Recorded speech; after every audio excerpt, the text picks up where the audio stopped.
చాలామంది తెలియక ఏమనుకుంటారంటే పరమశివుడు అంటే చంపేస్తాడు అనుకుంటాడు, ఆయనకి అదే పనే. కాదు, జ్ఞానదాత మహేశ్వర. ఇక పుట్టవలసిన అవసరాన్ని తీసేస్తాడు. ఇహమునందు భోగం ఇస్తాడు, లోపల జ్ఞానం ఇస్తాడు. అలా జ్ఞానం ఇవ్వగలిగినటువంటి వాడు కాబట్టి తెల్లటి రంగుతో ఉంటాడు. శుద్ధ సత్వ గుణమును మనకి ఇవ్వగలిగినటువంటి వాడై ఉంటాడు.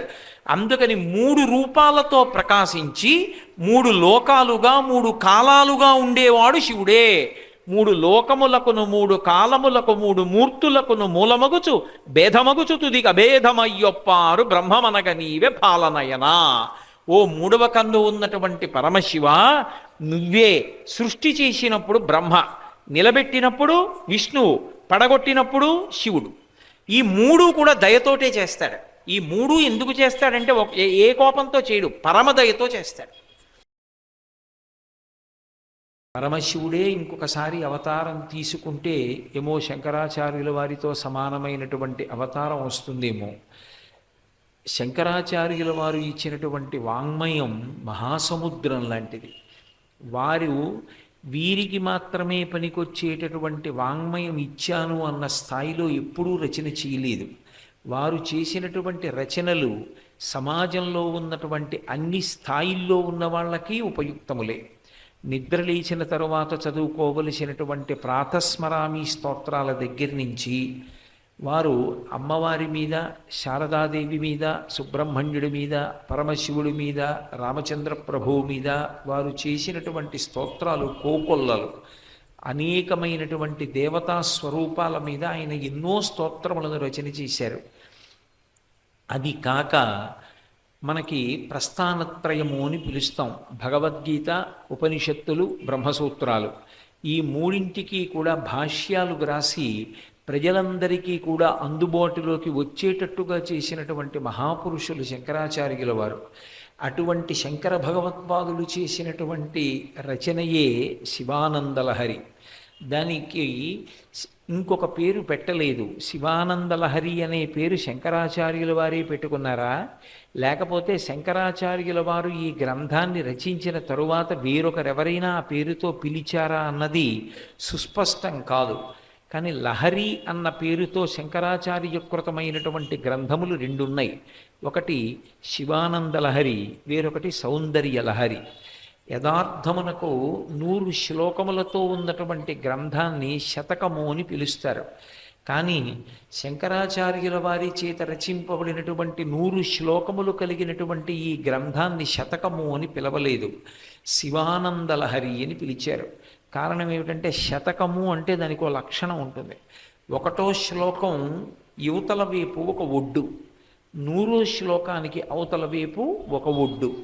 మనం కాలు పెట్టి దిగితే సరోవరంలో ఎలా కాలు తడుస్తుందో అలా మొట్టమొదటి పద్యం చదివినా, మొట్టమొదటి శ్లోకం చదివినా శతక ప్రవేశం చేసినట్టు. 100వ శ్లోకం కానీ 100వ పద్యం కానీ చదవడం పూర్తి చేసేస్తే ఆ శతకాన్ని పూర్తి చేశాము అంటాం. కానీ శంకరాచార్యుల వారి చేత రచింపబడినటువంటి 100 శ్లోకములతో కూడుకున్నటువంటి శివానందలహరి కేవలము ఒక శతక స్థాయిని పొందినటువంటి గ్రంథం కాదది. అందుకే దాన్ని శతకము అని పిలవకుండా శివానందలహరి అని పిలిచారు. కారణమేమి అంటే అది ఒక పరమ పవిత్రమైనటువంటి కార్యాన్ని నెరవేరుస్తుంది. లహరి అంటే ప్రవాహము. ప్రవాహము అంటే ఏదో పర్వతం మీద వర్షం కురిస్తే ఆ వర్షమంతా బయలుదేరి వచ్చి ఒక నదీ స్వరూపంతో ప్రవహించినటువంటి ప్రవాహం కాదు. ఈ ప్రవాహం ఎటువంటిది అంటే అకస్మాత్తుగా భూమి యొక్క వివరంలోంచి నీరు తన్ని పైకొచ్చి అది అరణ్యాల్ని ముంచుతూ ప్రవహించి వెళ్ళిపోయిందనుకోండి, ఆ ప్రవాహం ఎలా ఉంటుందో అటువంటి ప్రవాహం లహరి. ఇది ఏ భూమిలోంచి పైకొచ్చింది అంటే శంకరాచార్యుల వారి యొక్క హృదయంలోంచి పైకొచ్చింది. పైకొచ్చి ప్రవహించి జనుల్ని తడుపుతూ వెళ్ళింది. ఇది ఆనందలహరి. సాధారణంగా ఏదైనా ప్రవాహంలో కొట్టుకుపోతున్నటువంటి వాడు అంత సంతోషంగా ఉండడు, ప్రాణం పోతుందని భయపడతాడు. కానీ ఇది ఆనందలహరి. ఇందులో ఒకసారి మునిగినవాడు ఈ ఈ లహరి చదివినవాడు దాన్ని విడిచిపెట్టి ఉండడం చాలా కష్టం. అంత అద్భుతమైనటువంటి స్థితిలో రచన చేశారు.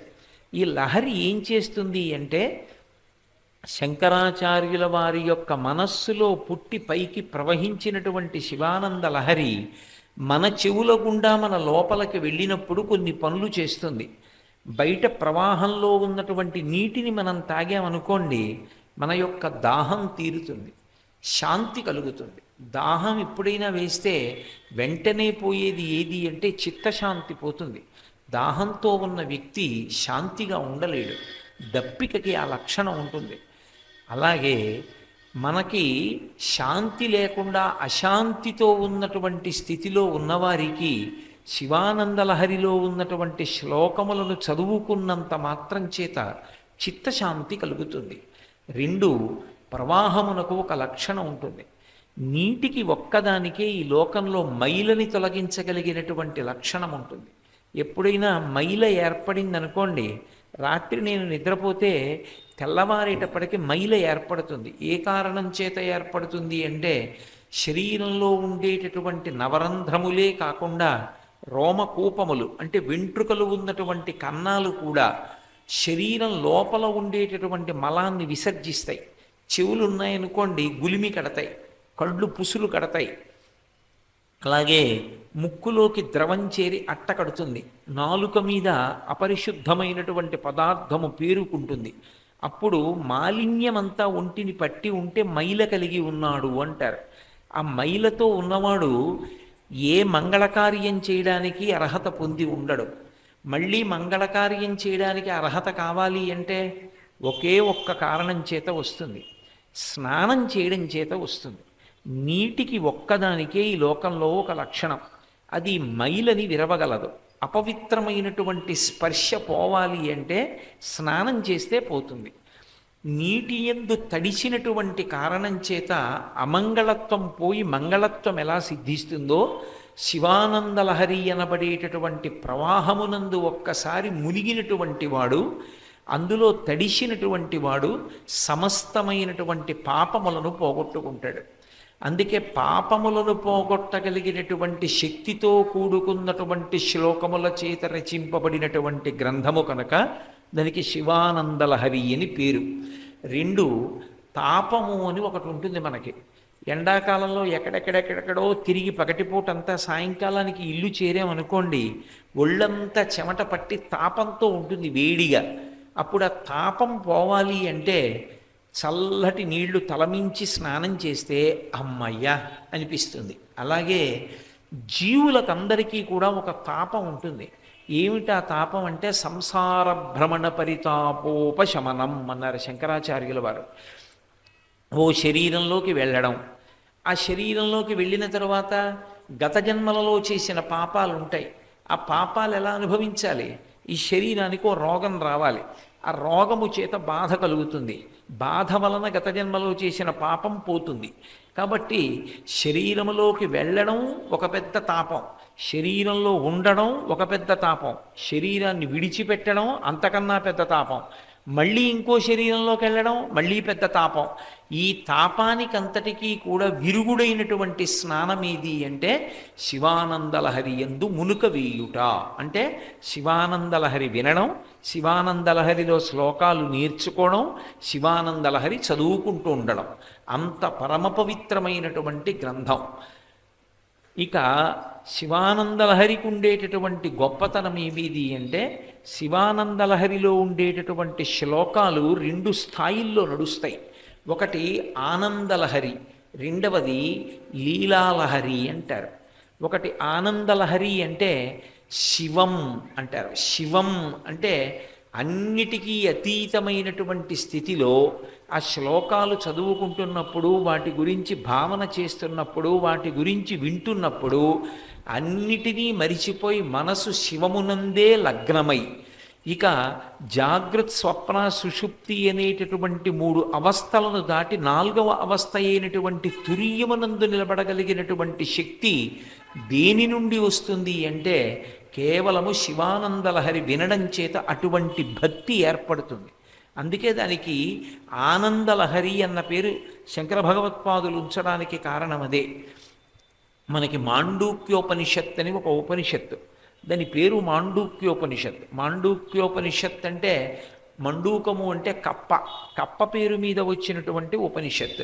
కప్పకి ఉపనిషత్తుకి సంబంధం ఏమిటి అంటే, వరుణ ఋషి అని ఒక ఋషి ఉండేవాడు. ఆయన కప్ప రూపంలో ఉన్నాడు ఒకప్పుడు.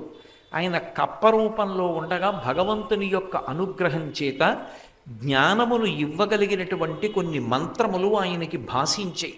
ఆ భాషించినటువంటి మంత్రములతో ఆయన సంకలనము చేసినటువంటి ఉపనిషత్తుకే మాండూక్యోపనిషత్ అని పేరు.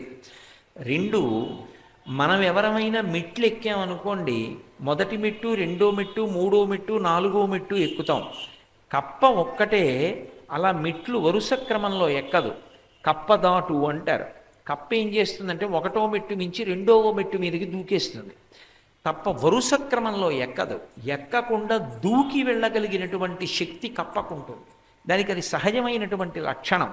అది ఎలా ఉంటుందో అలా ప్రణవం యొక్క అర్థాన్ని విచారణ చేసి భావన చేసిన కారణం చేత జాగృత్ స్వప్న సుషుప్తి అనబడేటటువంటి 3 అవస్థలను దాటి చిట్ట చివరిదైనటువంటి తురీయావస్థకి తొందరగా తీసుకెళ్ళగలిగినటువంటి లక్షణము దేనియందు ప్రచోదనమైనదో అటువంటి పరమ పవిత్రమైనటువంటి గ్రంథము శివానందలహరి.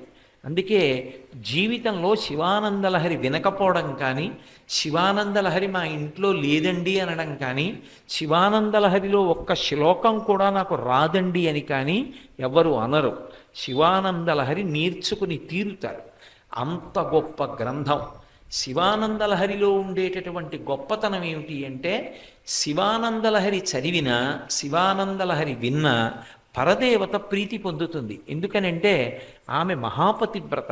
మహాపతివ్రత అయినటువంటి ఆ తల్లికి తన భర్తని గురించినటువంటి స్తోత్రం అంటే విశేషమైనటువంటి ప్రీతి. ఆమె తనని స్తుతి చేస్తే సంతోషించదు. ఎక్కడ పరమశివుణ్ణి స్తోత్రం చేస్తారో అక్కడ సంతోషపడుతుంది ఆవిడ. అందుకే విపంచాగాయంతి వివిధమపదానం పశుపతేహే అంటారు సౌందర్యలహరిలో శంకరాచార్యుల వారు. అమ్మవారి దగ్గరికి వచ్చి కూర్చొని సరస్వతీదేవి వీణ వాయించి పాట పాడితే అమ్మవారి వైభవం గురించి, మహిషాసుర మర్దనం గురించి, లేకపోతే ఏదో ఆవిడ చేసిన రాక్షస సంహారం గురించి, వాటి గురించి చేయదు ఆవిడ దేని గురించి పాట పాడుతుంది అంటే వివిధమపదానం పశుపతే, పరమశివునికి సంబంధించినటువంటి వైభవం గురించి కీర్తన చేస్తుంది. శివుడి గురించి మాట్లాడిన, శివుడి గురించి విన్న, శివుడి గురించి చదివిన, శివుణ్ణి ఆరాధించిన పరదేవత మహాప్రసన్నురాలవుతుంది. అందున ఇవి ప్రప్రథమ మాసం, ఇది చైత్రమాసం. చైత్రమాసంలో వచ్చినటువంటి మొట్టమొదటి పౌర్ణమి. పౌర్ణమి నాడు అమ్మవారు విశేషమైనటువంటి తేజస్సుతో ఉంటుంది.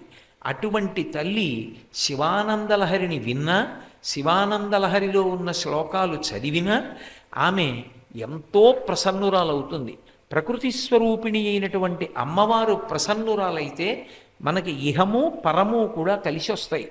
అంత పవిత్రమైనటువంటి గ్రంథము శివానందలహరి. అందుకే అటువంటి ఆనందమును ఇయ్యగలిగినటువంటిది కాబట్టి శివానందలహరి. రెండు, లీలానందలహరి అని పేరు దానికి. పరమశివుడు చేసినటువంటి అనేకమైనటువంటి కృత్యములను, ఆయన యొక్క లీలలను, ఆయన భక్తులకు వశమైనటువంటి విశేషాల్ని కథలు కథలుగా చెప్పకుండా శ్లోకాలలో మనం అర్థం చేసుకునేటట్టుగా, మనం దాని గురించి ఆలోచించవలసిన అవసరం కలిగేటట్టుగా శంకరాచార్యుల వారు ఈ శ్లోకాలలో రచన చేశారు. వీలైతే ఇవాళ, లేకపోతే రేపటి ఎల్లుండ్లలో మీకు నేను అటువంటి శ్లోకాలు కొన్ని చూపిస్తాను. ఆయన ఏమీ చెప్పరు, చెప్పకుండా కొన్ని మాటలు వాడతారు. శివ, నువ్వు దీనికి ప్రీతి చెందావు అంటారు. అలా శివుడు ఎక్కడ ప్రీతి చెందాడు, ఎక్కడ జరిగింది అన్న విషయం తెలుసుకోవాలని అనిపించింది అనుకోండి. ఏమండి, శివానందలహరిలో ఇలా ఉంది కదా, శివుడు దీనికి ప్రీతి చెందాడు అని ఉంది కదా. ఒక చోట ఆశ్మభిర్వా అన్నారు శంకరులు. రేపు ఎప్పుడో చూపిస్తాను మీకు ఆ శ్లోకాన్ని. ఆశ్మభిర్వా అంటే రాళ్ల చేత కొడితే సంతోషిస్తాడు అని. పరమశివుడు రాళ్లతో కొడితే సంతోషిస్తాడని ఎక్కడుంది? ఎక్కడైనా ఉంది అలాగా? ఆయన్ని రాళ్లతో కొట్టడం ఏమిటి అసలు? అటువంటి పూజ ఏమిటి? అది వినడానికి అసహ్యంగా ఉంటుంది. మరి రాళ్లతో కొట్టబడ్డాడు అని శంకరాచార్యుల వారు ఒక చోట రాశారు. ఇప్పుడు అది చదివిన తర్వాత ఏమవుతుంది ఎవరికైనా? అసలు పరమశివుణ్ణి రాళ్లతో కొట్టినవాడెవరండి? రాళ్లతో కొడితే అది పూజలా అయింది. అది ఏమిటో తెలుసుకోవాలని కుతూహలం ఏర్పడుతుంది. కుతూహలం ఏర్పడితే ఏమవుతుంది? ఎవడైనా కొంచెం 4 పుస్తకాలు చదువుకున్నవాడు ఉన్నాడు, కాస్త 4 భక్తితో మాటలు చెప్పగలిగిన వాడు ఉన్నాడంటే ఆయన దగ్గరికి వెళ్ళి, అయ్యా ఇలా ఉంది కదా శివానంద లహరిలో, ఎవరు కొట్టారండి పరమశివుణ్ణి రాళ్లతో? కొడితే మరి ఆయన ఎందుకు ప్రసన్నుడయ్యాడండి అని అడుగుతారు. అది తెలుసుకునే పర్యంతము దాని మీద కుతూహలం ఏర్పడుతుంది. తెలుసుకోవాలి తెలుసుకోవాలి తెలుసుకోవాలి. 10 మంది దగ్గరికి వెడితే, ఏమో మరి నేను ఎక్కడా చదవలేదండి, నేను ఎక్కడా వినలేదు, మరి ఎక్కడుందో చూస్తానులేండి, మాట ఎప్పుడైనా కనపడితే చెప్తాను అన్నారు అనుకోండి, ఎవడు దొరుకుతాడు, ఎవడు చెప్తాడు, ఎప్పుడు తెలుసుకుంటామనేటటువంటి జిజ్ఞాస ఎక్కువైపోతుంది. అదే తపించడం, దాన్ని తెలుసుకోవాలన్న తాపత్రయం కలుగుతుంది. ఇప్పుడు అది తెలుసుకోవాలన్న తాపత్రయం కలగడమే తపస్సు అయితే, ఆ తపస్సు మన చేత చెప్పకుండా చేయిస్తారు శంకరాచార్యుల వారి శివానంద లహరిలో. 1 కాదు 2 కాదు, ఎన్ని లీలల గురించి మాట్లాడారు, ఎంతమంది భక్తుల యొక్క విశేషాల గురించి మాట్లాడారు. అన్ని పరమశివ లీలలతో కూడుకున్నటువంటి గ్రంథము కనుక ఆ లీలలను ఆవిష్కరిస్తే, ఆ లీలల గురించి చదువుతున్నప్పుడు మన మనసులో కలిగేటటువంటి ఆనందమునకు కారణభూతమైన గ్రంథము కనుక దానికి శివానందలహరి అని పేరు. శివానందలహరిలో ఎక్కడైనా శంకరాచార్యుల వారు నేను నమస్కరించుచున్నాను అని కానీ, లేదా శంకర భగవత్పాదులు ఈ నమస్కారము శివునకు చెందుగాక అని కానీ శ్లోకం చేసి ఉంటే, ఆ శ్లోకానికి ఉండేటటువంటి స్థాయి ఏమి అంటే అది తప్పకుండా కంఠగతం చెయ్యండి అని గుర్తు. ఆ శ్లోకం పుస్తకంలో ఉండడం కాదు, నీ జీవితంలో ఆ శ్లోకం నీకు వచ్చి ఉండాలి అని గుర్తు. అంత ముఖ్యమైతే శంకరాచార్యుల వారు ఆ శ్లోకాన్ని పూర్తి చేసేటప్పుడు నతి అంటారు, నేను నమస్కరించుచున్నాను అంటారు. నేను నమస్కరించుచున్నాను అని శంకరాచార్యుల వారు వాడారు అంటే దాని అర్థం ఏమిటంటే, శంకరాచార్యుల వారు నమస్కరిస్తున్నారన్నది బాహ్యార్థం. ఒరే, నమస్కారం చేయడానికి నువ్వు ఈ శ్లోకాన్ని స్వీకరించు అని గుర్తు. అంటే అన్ని వేళలా మనం పంచ కట్టుకుని ఉత్తరీయం వేసుకుని పూజామందిరంలో కూర్చుని భగవంతుణ్ణి ధ్యానం చేసి స్తోత్రం చేసి నమస్కరించగలిగినటువంటి అవకాశము కలగవచ్చు, కలగకపోవచ్చు. కానీ ఎప్పుడు ఎక్కడ ఉన్నా భగవంతుణ్ణి తలుచుకుని మనస్ఫూర్తిగా నమస్కరించి ఆయన అనుగ్రహాన్ని తెచ్చిపెట్టుకోవడానికి తేలికైన మార్గం ఏమి అంటే, నమస్కరించుచున్నాను అని పూర్తయినటువంటి శ్లోకాలు ఏ ఉన్నాయో ఆ శ్లోకాల్ని తప్పకుండా తెలుసుకోవాలి. కనీసంలో కనీసం శివానందలహరిలో అటువంటి శ్లోకం ఒక్కటైనా వచ్చి ఉండాలి. అసలు ప్రప్రథమ శ్లోకాన్నే శంకరాచార్యుల వారు నమస్కారము చేయుచున్నాను అంటూ మొదలుపెట్టారు. కళాభ్యాం చూడాలంకృత శశి కళాభ్యాం నిజతప ఫలాభ్యాం భక్తేషు ప్రకటిత ఫలాభ్యాం భవతు మే శివాభ్యామస్తోక త్రిభువన శివాభ్యాం హృది పునర్భవాభ్యాం ఆనందస్ఫురదనుభవాభ్యాం నతిరియం అంటూ మొదలుపెట్టారు. నతి అంటే నమస్కారము, ఇయం ఈ నమస్కారము శివునకు చెందుగాక అని మొదలుపెట్టారు. అటువంటి శ్లోకాలలో పరమాద్భుతమైనటువంటి శ్లోకం ఒకటి ఉన్నది, అందరికీ కంఠగతమై ఉండాలి. ఆ శ్లోకాన్ని అందరూ తెలుసుకుని ఉండాలి. నిత్యాయ త్రిగుణాత్మనే పురజితే కాత్యాయని శ్రేయసే సత్యాయాది కుటుంబినే మునిమన ప్రత్యక్ష చిన్మూర్తయే మాయా సృష్ట జగత్రయాయ సకలాం నాయాంత సంచారిణే సాయం తాండవ సంభ్రమాయ జటినే సేయం నతిశంభవే అన్నారు శంకరు. నతిశంభవే సా ఇయం ఈ నమస్కారము నేను ఏది చేస్తున్నానో అది శంభునకు చెందుగాక. శంభుమూర్తి అంటే పరమశివుడు. నతిరియం ఈ నమస్కారము, ఈ నతి శివునకు చెందుచున్నది. ఎటువంటి శివునకు అంటే నిత్యాయ త్రిగుణాత్మనే పురజితే కాత్యాయని శ్రేయసే అని ప్రారంభం చేశారు. శివుడెవరు అంటే నిత్యాయ అని పిలిచారు శంకరులు. నిత్యుడైనటువంటి వానికి నమస్కారం. నిత్యుడైన వాడు అంటే అనిత్యుడు కానివాడు. నిత్యుడు అన్న మాట కాలముతో సంబంధముతో ఉంటుంది. కాల సంబంధం ఉంటే నిత్యం అంటారు. శరీరములు ఉంటాయి లోకంలో, అనేక శరీరాలు. ఆ శరీరాలు ఎప్పుడూ ఉన్నాయా అని అడిగారు అనుకోండి, అవి ఎప్పుడూ ఉన్న శరీరాలు కావు. 1959 సంవత్సరానికి ముందు కోటేశ్వరరావు అనబడే ఈ శరీరం ఉన్నదా అని అడిగారు అనుకోండి, లేదు. ఈ శరీరం 1959లో ఇది పుట్టింది. అప్పటి వరకు ఈ శరీరం లేదు. కాలమునందు ఒకప్పుడు ఉండి ఒకప్పుడు లేకుండా పోయేటటువంటిది ఏది ఉంటుందో అది అనిత్యము. అనిత్యమైనటువంటి వస్తువు అన్ని వేళలా ఉంటుంది అని చెప్పడం సంభవం కాదు. ఈ లోకంలో ఒక లక్షణం ఉంటుంది, ఎవరైనా సరే కొంతకాలమే ఉంటారు. ఇది ఎక్కడి నుంచి ఎక్కడి వరకు ఉంటుందంటే దేవతల దగ్గర నుంచి కూడా ఉంటుంది. అందుకే దేవతలకి త్రిదశులు అని పేరు. అంటే వాళ్ళు పుట్టినప్పుడు 25 ఏళ్ల వయస్సుతో పుడతారు. వాళ్ళు ఉన్నంతకాలం 25 ఏళ్ల వయస్సుతోటే ఉంటారు. వాళ్ళ శరీరం పడిపోయినప్పుడు 25 ఏళ్ల వయస్సు ఉండగానే పడిపోతారు. 3 దశలయందు సృష్టి స్థితి లయ, 3 దశలయందు 30 సంవత్సరముల వయస్సు లోపు 25 ఏళ్ల వయస్సుతోటే ఉన్న వాళ్ళు ఎవరున్నారో వాళ్ళని త్రిదశులని పిలుస్తారు. ఎవరు త్రిదశులు అంటే దేవతలు. దేవతలందరూ 25 ఏళ్ల వయస్సుతో కొంతకాలమే ఉంటారు. బ్రహ్మగారు ఆయనకు కాలమానం ఉంటుంది. ఆయన మనకందరికీ కూడా ఓ సంవత్సరం అయితే ఆయనకి ఏదో కొద్ది కాలం అవుతుంది. అటువంటి బ్రహ్మగారు కూడా కాలమునందు శరీరాన్ని విడిచిపెట్టేస్తారు. విడిచిపెట్టేస్తే బ్రహ్మస్థానంలోకి కొత్త బ్రహ్మ వస్తాడు. స్వామి హనుమ ఇప్పుడు కలియుగంలో గంధమాదన పర్వతం మీద ఉంటారు. గంధమాదన పర్వతం మీద ఉండేటటువంటి హనుమ వచ్చే యుగంలో భవిష్యత్తులో బ్రహ్మ అవుతారు. ఆయన బ్రహ్మస్థానాన్ని అలంకరిస్తారు. చతుర్ముఖ బ్రహ్మగారు కూడా శాశ్వతంగా ఉండేటటువంటి వాడు కాడు. మిగిలినటువంటి మూర్తులలో విష్ణువునకు శివునకు అభేదం చెప్పాలి కాబట్టి, భేదం చెప్పకూడదు కాబట్టి విష్ణువు గురించి స్పృశించరు. విష్ణువు కూడా శివుని యందు ఐక్యమైపోతాడు మహాప్రళయమునందు. అలాగే మర్త్యకోటి గురించి అసలు చెప్పవలసిన అవసరం ఉండదు. మర్త్యులంటే మృత్యువు ఉండి తీరేటటువంటి లోకం ఏది ఉంటుందో దాన్ని మర్త్యలోకం అంటారు. ఆ లోకంలో ఎవరు పుట్టినా వెళ్ళిపోవడం ఖాయం. వాడు ఉంటాడన్న నమ్మకం మాత్రం ఉండదు. ఎట్టి పరిస్థితుల్లో ఉండరు. ఒక్కొక్క లోకమునకు ఒక్కొక్క లక్షణం ఉంటుంది. అగ్నిహోత్రం ఉందనుకోండి, ముట్టుకుంటే కాలుస్తుంది. నీరుందనుకోండి, ముట్టుకుంటే తడుపుతుంది.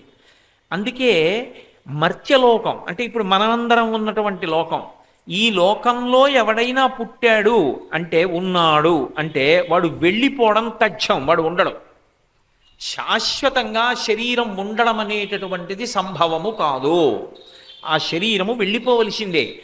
ఆ శరీరము వెళ్ళిపోతే దానికి నిత్యత్వం ఎక్కడున్నది? కాలమునందది ఎప్పుడు ఎలా ఉంది? అది ఉండదు. 1958కి ముందు ఈ శరీరం లేదు. లేనప్పుడు 1959లో పుట్టినటువంటి ఈ శరీరం ఇంత 59కి ముందు ఏమైంది అన్న విషయాన్ని తెలుసుకుని పుట్టదు. దీనికి తెలియదు. పుట్టిన తర్వాత ఏదో చరిత్రగా కొన్ని విషయాలు ఏవో చదువుకుంటే నేను చదువుకుని ఉండొచ్చు అంతే. అన్ని కాలముల యందు నేను లేను. కృష్ణదేవరాయలుగా పరిపాలించిన కాలంలో ఈ శరీరం లేదు. పరమశివుడు నిత్యాయ. నిత్యాయ అన్న మాటకు అర్థం ఏమిటి? అసలు ఈ లోకములన్నీ కూడా ఎప్పుడు సృష్టి చేయబడ్డాయో ఆ సృష్టి చేయబడడానికి ముందు ఆయన ఉన్నాడు. ఇవన్నీ ఉన్నప్పుడు ఆయన ఉన్నాడు. ఇవన్నీ ప్రళయంలో కలిసిపోయినప్పుడు ఆయన ఉన్నాడు. ఉన్నవాడు ఏం చేస్తాడు? అలా ఉండడం కాదు. ఇవన్నీ మహాప్రళయమునందు కలిసిపోతే మళ్ళీ పునరుత్పత్తి చేయడానికి, మళ్ళీ కొత్తగా సృష్టి ప్రారంభం చేసినప్పుడు జీవుల యొక్క కర్మ ఎంతవరకు అనుభవించారు, ఇంకెంత కర్మ ఉండిపోయింది, ఆయన దగ్గరే ఉంటుంది లెక్క. దాన్ని ఏ రూపంలో ఉంచుకుంటాడు అంటే భస్మ రూపంలో ఉంచుతాడు. ఈ లోకంలో ఉన్న జీవులందరినీ పడగొట్టి బూది చేసి ఆ బూదిని తీసుకుని తన శరీరానికి అలదేసుకుంటాడు. ఆ చిన్ని చిన్ని కణముల యందు ఈ సృష్టిలో ఉన్నటువంటి సమస్త జీవుల యొక్క పాపపుణ్యములు వాళ్ళు ఎంత అనుభవించారు, ఇంకెంత అనుభవించాలి అలదుకుని వ్రాసి ఉంచుకుంటాడు.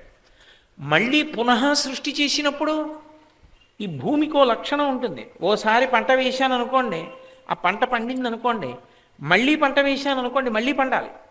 ఓసారి పండానండి ఇంకా అలా అస్తమానం ఎక్కడ పండుతానండి నేను, నా వల్ల కాదంది అనుకోండి, భూమి ఏమైపోతారు ప్రాణులు, కుదరదు. మళ్ళీ మళ్ళీ పండుతూ ఉండాలి. మళ్ళీ మళ్ళీ పండుతూ ఉండాలంటే భూమి యందు అమృత బీజములను ఉంచుతాడు శివుడు. అమృత బీజములను ఒక చిన్న కుండలో పెట్టి ప్రళయ జలముల మీద తేలి వస్తుంది ఆ కుండ. ఆ కుండ ఎక్కడ ఆగుతుందో అక్కడ శివలింగం ఆవిర్భవిస్తుంది. అక్కడి నుంచి సృష్టి మొదలుపెట్టి అందులో ఉండేటటువంటి అమృత బీజములను భూమి యందు వేస్తాడు. వేస్తే ఈ భూమికి మళ్ళీ మళ్ళీ పంట పండించగలిగినటువంటి శక్తి నశించకుండా ఉంచి జీవులను సృష్టిస్తాడు. అయోమయం లేకుండా సృష్టిస్తాడు. సృష్టించడంలో ఏదో కుక్కకి పిల్లి పుట్టడం, పిల్లికి పంది పుట్టడం, ఆవుకి నక్క పుట్టడం అలా ఉండదు. సృష్టి చేసినప్పుడే ఏ ప్రాణి ఏ రూపంతో ఉండాలి, అది ఎలా నడవాలి, అది ఏమి తినాలి, పుట్టుకతో ఈశ్వర శాసనం అయిందనుకోండి, 1,00,00,000 రూపాయలు పట్టుకొచ్చి ఇవ్వండి, ఆ ప్రాణి యొక్క అలవాటు మారదు. ఒక ఆవుని సృష్టించాడనుకోండి, మీరు దాని మీద ఎంత ఆకుకూర పెట్టి తీసుకొచ్చి మాంసఖండాన్ని అక్కడ పెట్టండి, ఆవు ముట్టుకోదు, తినదంతే. ఎవరు నేర్పారు దానికి? అది ఈశ్వర శాసనం. ఎవరు ఏది తినాలి, ఎవరు ఏది తినకూడదు. సృష్టి యందు ఆహారమునకు ఎవ్వరికీ ఇబ్బంది రాకుండా ఏర్పాటు చేస్తాడు. ఒక ప్రాణిని సృష్టించడం కాదు, సృష్టించిన ప్రాణి ఎంతకాలం ఉండాలి, ఏం తినాలి, ఏం తాగాలి, ఎలా బతకాలి, ఎలా చావాలి నిర్ణయం చేస్తాడు. అందుకని స్థితికర్త విష్ణువు అయి ఉంటాడు. ఇలా చాలా వేల సంవత్సరములు నడిచిపోయిన తరువాత పుట్టి చచ్చి పుట్టి చచ్చి పుట్టి చచ్చి పరమేశ్వరుణ్ణి చెందలేక తాపాన్ని పొందుతున్నటువంటి జీవులకు కొంతకాలం విశ్రాంతి ఇవ్వడానికి మహాప్రళయాన్ని సృష్టించి ప్రళయ జలాలలో ఈ భూమినంతటినీ ముంచేస్తాడు. అందుకే లోకంబులు లోకేశులు లోకస్తులు తెగిన తుది అలోకంబకు పింజీకటి కావల యవ్వండే కాకృతి వెలుగువతని నేసేవింతున్నంటారు పోతన గారు. అప్పుడు ఇంకేం ఉండవు, సూర్యచంద్రుల కాంతి కూడా ఉండదు. నతత్ర సూర్యోభాతి రచంద్రతారకం నేమా విద్యుతో భాతి కుతోయమగ్ని త్వమేవ భాంతమనుభాతి సర్వం తస్య భాషా సర్వమిదం విభాతి అంటుంది ఉపనిషత్తు. ఇక వెలుగి ఇవ్వగలిగినటువంటి సూర్యచంద్రులు కూడా ఆగిపోతారు. ఈ కటిక చీకటి కావల ఒక్కడే వెలుగుతూ ఉంటాడు. ఆ వెలుగుతూ ఉండిపోయే తత్వానికి పరమశివుడని పేరు. ఆయనకి కాలమునందు ఉండిపోవడం కాదు. కొంతమంది చూడండి, ఏదో ఒంటికి 116 ఏళ్ళో 120 ఏళ్ళో వస్తాయి, కానీ వాళ్ళకి కణజాలము విచ్ఛిన్నమై జ్ఞాపక శక్తి ఉండదు. జ్ఞాపక శక్తి ఉండక మంచం మీద ఉంటారు. ఏదో ఎవరైనా పట్టుకెళ్ళి జావో నోట్లో పోసారనుకోండి తాగుతారు. కానీ అసలు వాళ్ళ పిల్లలు ఎంతమంది, ఆ పిల్లలు ఎక్కడెక్కడున్నారు, మనవలు ఎంతమంది, మునిమనవలు ఎంతమంది, ఎవరి ఇంటికి వచ్చారు, ఎవరు వెళ్ళారు, ఏమీ జ్ఞాపకం ఉండదు. ఏమీ జ్ఞాపకం ఉండకపోవడం వల్ల ఏమవుతుందంటే తన గురించి తాను కూడా మర్చిపోతాడు. మీరు వృద్ధుల్ని చూడండి, బాగా వృద్ధులైపోయిన వారికి దగ్గరికి వెళ్ళి పలకరిస్తే ఎవర్రా నువ్వు అంటారు. మనవణ్ణి కూడా తాతగారండి నేనండి అన్న తర్వాత ఓరి భడవా నువ్వా అంటారు. జ్ఞాపక శక్తి క్షీణించిపోతుంది. 2 మనుష్యులకు ఒక లక్షణం ఉంటుంది, ఇక్కడ ఏం జరుగుతోందో తెలుస్తుంది, ఇంకొక చోట ఏం జరుగుతోందో తెలిసే అవకాశం ఉండదు. నేను కాకినాడలో మా ఇంటికి తాళం వేసి ఉపన్యాసానికి వచ్చాను. ఇక్కడ శివానందలహరి చెప్తాను తప్ప ఇప్పుడు కాకినాడ మా ఇంట్లో ఎవరైనా తాళం తీసుకుని లోపలికి వెళ్ళారా, వెళ్ళలేదా, మా ఇంట్లో నేను దీపం మరిచిపోయానా, అన్ని దీపాలు వేసేసి వచ్చానా, ఇవన్నీ నాకు ఇప్పుడు తెలిసి ఉంటుందా అంటే నాకు తెలిసి ఉండొచ్చు, ఉండకపోవచ్చు. కానీ శివుడు అలా కాదు, అన్ని కాలముల యందు ఆయన ఉంటాడు, సర్వజ్ఞత్వముతో ఉంటాడు. ఒకే కాలమునందు అందరి మనసులలోకి అందరూ చేస్తున్న చేష్టితములు, అందరి యొక్క కర్మలు, అందరి యొక్క పాపపుణ్యములు తానొక్కడే గ్రహించగలిగినటువంటి సమర్థుడై ఉంటాడు. తప్ప నేను ఇక్కడ ఉన్నానండి, ఏదో ఆయన చెప్పకుండా నాకు ఏం తెలుస్తుందండి, నా ఎదురుగుండా ఉన్నవాడు ఏం చేస్తున్నాడో చూస్తానండి, మంచి చేస్తున్నాడో చెడు చేస్తున్నాడో అనగలిగినటువంటి వాడు కాడు. ఎక్కడ ఉండి మీరు ఏం చేస్తుండండి ఆయనకి తెలియనిది ఉండదు. అందుకే 3వ కంటి వాడికి తెలియకుండా చేయడం సాధ్యం కాదు. 3వ కంటికి తెలియకుండా చేయండి అంటారంటే నా 2 కళ్ళు తప్ప 3వ కన్ను అంటే పక్కవాడికి తెలియకుండా చేయాలి. 3 కన్నులు ఉన్నవాడికి తెలియకుండా ఎవడూ ఏమీ చేయలేడు. ఆయన సూర్య చంద్ర అగ్నులను 3 నేత్రములుగా ఉంచుకుంటాడు. పగటి పూట అందరూ ఏం చేస్తున్నారో సూర్యుడన్న కన్నుతో చూస్తూ ఉంటాడు. రాత్రి ఏం చేస్తున్నారో చంద్రుడన్న కంటితో చూస్తూ ఉంటాడు. అగ్ని రూపమై సమస్త జీవులలో ఉండి చూస్తూ ఉంటాడు. ఇప్పుడు నాలో కొంత వేడి ఉండాలి కదా, థర్మామీటర్ పెట్టి చూస్తే ఏదో 98.4 ఏదో వేడి ఉండాలి. ఆ వేడి లేకపోతే ఇబ్బంది కదా. ఆ వేడి రూపంలో ఉండేటటువంటి వాడు పరమశివుడు. అది ఒళ్ళంతా వేడి ఉన్నప్పుడు ఈ శరీరంతో నేను ఏం చేస్తున్నానో ఆయనకి తెలియదేమిటి? భూత భవిష్యత్ వర్తమాన కాలముల యందు ఏం జరుగుతుందో తెలిసినటువంటి ప్రజ్ఞ ఉన్నవాడు. నేను ఇప్పుడంటే ఇలా ఉన్నాను, ఇంకో 10 ఏళ్ల తర్వాత కోటేశ్వరారు మీరు దేని గురించి ఉపన్యాసం చెప్తారని అడిగారు అనుకోండి, నేను ఎలా చెప్తాను? చెప్పలేను. పరమశివుడు 10 సంవత్సరముల తరువాత నేను కాదు, ఈ శరీరంలో ఉన్నటువంటి కోటేశ్వరరావుని ఇవాళ పిలువబడుతున్నటువంటి జీవుడు ఉత్తర జన్మల యందు ఏమవుతాడు, లేకపోతే జన్మ లేకుండా పోతాడా, నీచ జన్మలలో కెడతాడా చెప్పగలిగిన వాడు అయి ఉంటాడు. అది సర్వజ్ఞత్వం. అంటే నిత్యాయ అని శంకర భగవత్పాదుల అండంలో విశేషం ఏమిటి అంటే, ఒక కాలమునందుండి ఒక కాలమునందు లేనివాడు కాడు. అన్ని కాలముల యందు ఆయన ఉన్నాడు.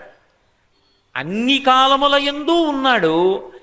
అన్ని కాలముల యందు అందరు జీవులు చేస్తున్నటువంటి విషయములను తాను తెలుసుకుంటూ ఉన్నాడు.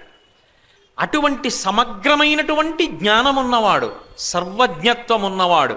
అందుకని నిత్యాయ త్రిగుణాత్మనే ఆయన 3 గుణములకు ఆధారభూతుడై ఉంటాడు. అందుకే చేతిలో త్రిశూలం పట్టుకుంటాడు. త్రిశూలం పట్టుకోవడం వెనక ఉండేటటువంటి రహస్యం అది. అందుకే ఆయన శూలం గురించి చెప్తూ ఒక మాట చెప్తారు. త్రైగుణ్యం శూలమీతస్యాపరసు సత్యనిష్ఠత అంది లింగపురాణం. ఆయన త్రిశూలం ఇలా పట్టుకున్నాడు అనుకోండి, ఈ క్రింద ఇలా ఊచలా ఉండి పైకొచ్చేటప్పటికి 3 కొనలు ఉంటాయి. ఆ 3 కొనలే 3 గుణములు. 3 గుణములు అన్న మాటకు అర్థం ఏమిటంటే, ఈ 3 గుణముల యందు 3 కాలముల యందు 3 లోకముల యందు 3 అవస్థల యందు జీవులు తిరుగుతూ ఉంటారు. ఇదే త్రిపుర సుందరి అంటారు. బాలా త్రిపుర సుందరి అమ్మవారు అంటుంటారు కదా. బాలా త్రిపుర సుందరి అన్న మాటకు అర్థం ఏమిటంటే, పరమశివుని చేతిలో ఉన్నటువంటి త్రిశూలమే అమ్మవారు. ఆమె పైకి పిలవబడినప్పుడు త్రిపుర, ఆమె త్రిపుర సుందరి అని పిలవబడుతుంది. ఈ 3 కొనలు, ఆ త్రిశూలానికి ఉండేటటువంటి 3 కొనలు ఏ ఉన్నాయో అవి 3 గుణములు. 3 గుణములంటే సత్వము, రజస్సు, తమస్సు. ఎన్ని సంవత్సరాలు మనిషి జీవించనివ్వండి, ఈ 3 గుణములలో తిరుగుతూ ఉంటాడు. సత్వం అంటే కొన్నాళ్ళు ప్రశాంతంగా ఉంటాడు, ఏదో ఏమీ అలజడి లేకుండా ప్రశాంతంగా ఉంటాడు. అలా ప్రశాంతంగా కూర్చుని ఉన్నటువంటి కాలాన్ని సత్వం అంటారు. కోరికలతో వెంపర్లాడిపోతూ ఉంటాడు, ఏదో బయలుదేరతాడు, ఈ పని అవుతుందా, ఈ పని అవ్వకపోతే నేను ఏం చెయ్యాలి, చెయ్యని వాడిని ఏమనాలి, చేసిన వాడిని ఏమనాలి, నాకు ఎంత వస్తుంది, వచ్చిన దాంతో ఏం చెయ్యాలి, ఇవన్నీ ఆలోచిస్తూ ఉంటాడు. ఉద్వేగాన్ని పొందుతూ ఉంటాడు కోరికలతో. దాన్ని రజోగుణంతో ఉన్నాడంటారు. బడలిపోతాడు, బడలిపోయి నిద్రపోతాడు. తమోగుణంతో ఉన్నాడంటారు. బద్ధకంతో ఉంటాడు, లేవడు, కుర్చీలో కూర్చుంటాడు, ఆ పక్కనే ఉంటుంది కాగితం, అది తీసుకుని లేచి వెళ్ళి తెచ్చుకోడు, ఎవరినో పిలిచి ఆ కాగితం ఇలాగి అంటాడు. ఆ బద్ధకంతో ఉండడం, నిద్రపోవడం, దాన్నే తమోగుణం అంటారు. సత్వము, రజస్సు, తమస్సు ఈ 3 గుణాల్లో తిరుగుతాడు మనుష్యుడు ఇప్పుడు. అథవా భూత భవిష్యత్ వర్తమాన కాలములలో తిరుగుతాడు. నేనండి ఏలూరులో చదువుకుంటున్న రోజుల్లో అని జరిగిపోయిన కాలం చెప్తాడు. ఇప్పుడు చాలా సంతోషంగా ఉన్నానండి, వర్తమాన కాలం చెప్తాడు. రాబో కాలంలో నా దగ్గర LIC పాలసీ ఒకటి ఉంది, అది దాని మీద నాకు 1,00,000 రూపాయలు వస్తాయంటాడు. భవిష్యత్ చెప్తాడు. ఈ 3 కాలముల యందు తిరుగుతూ ఉంటాడు.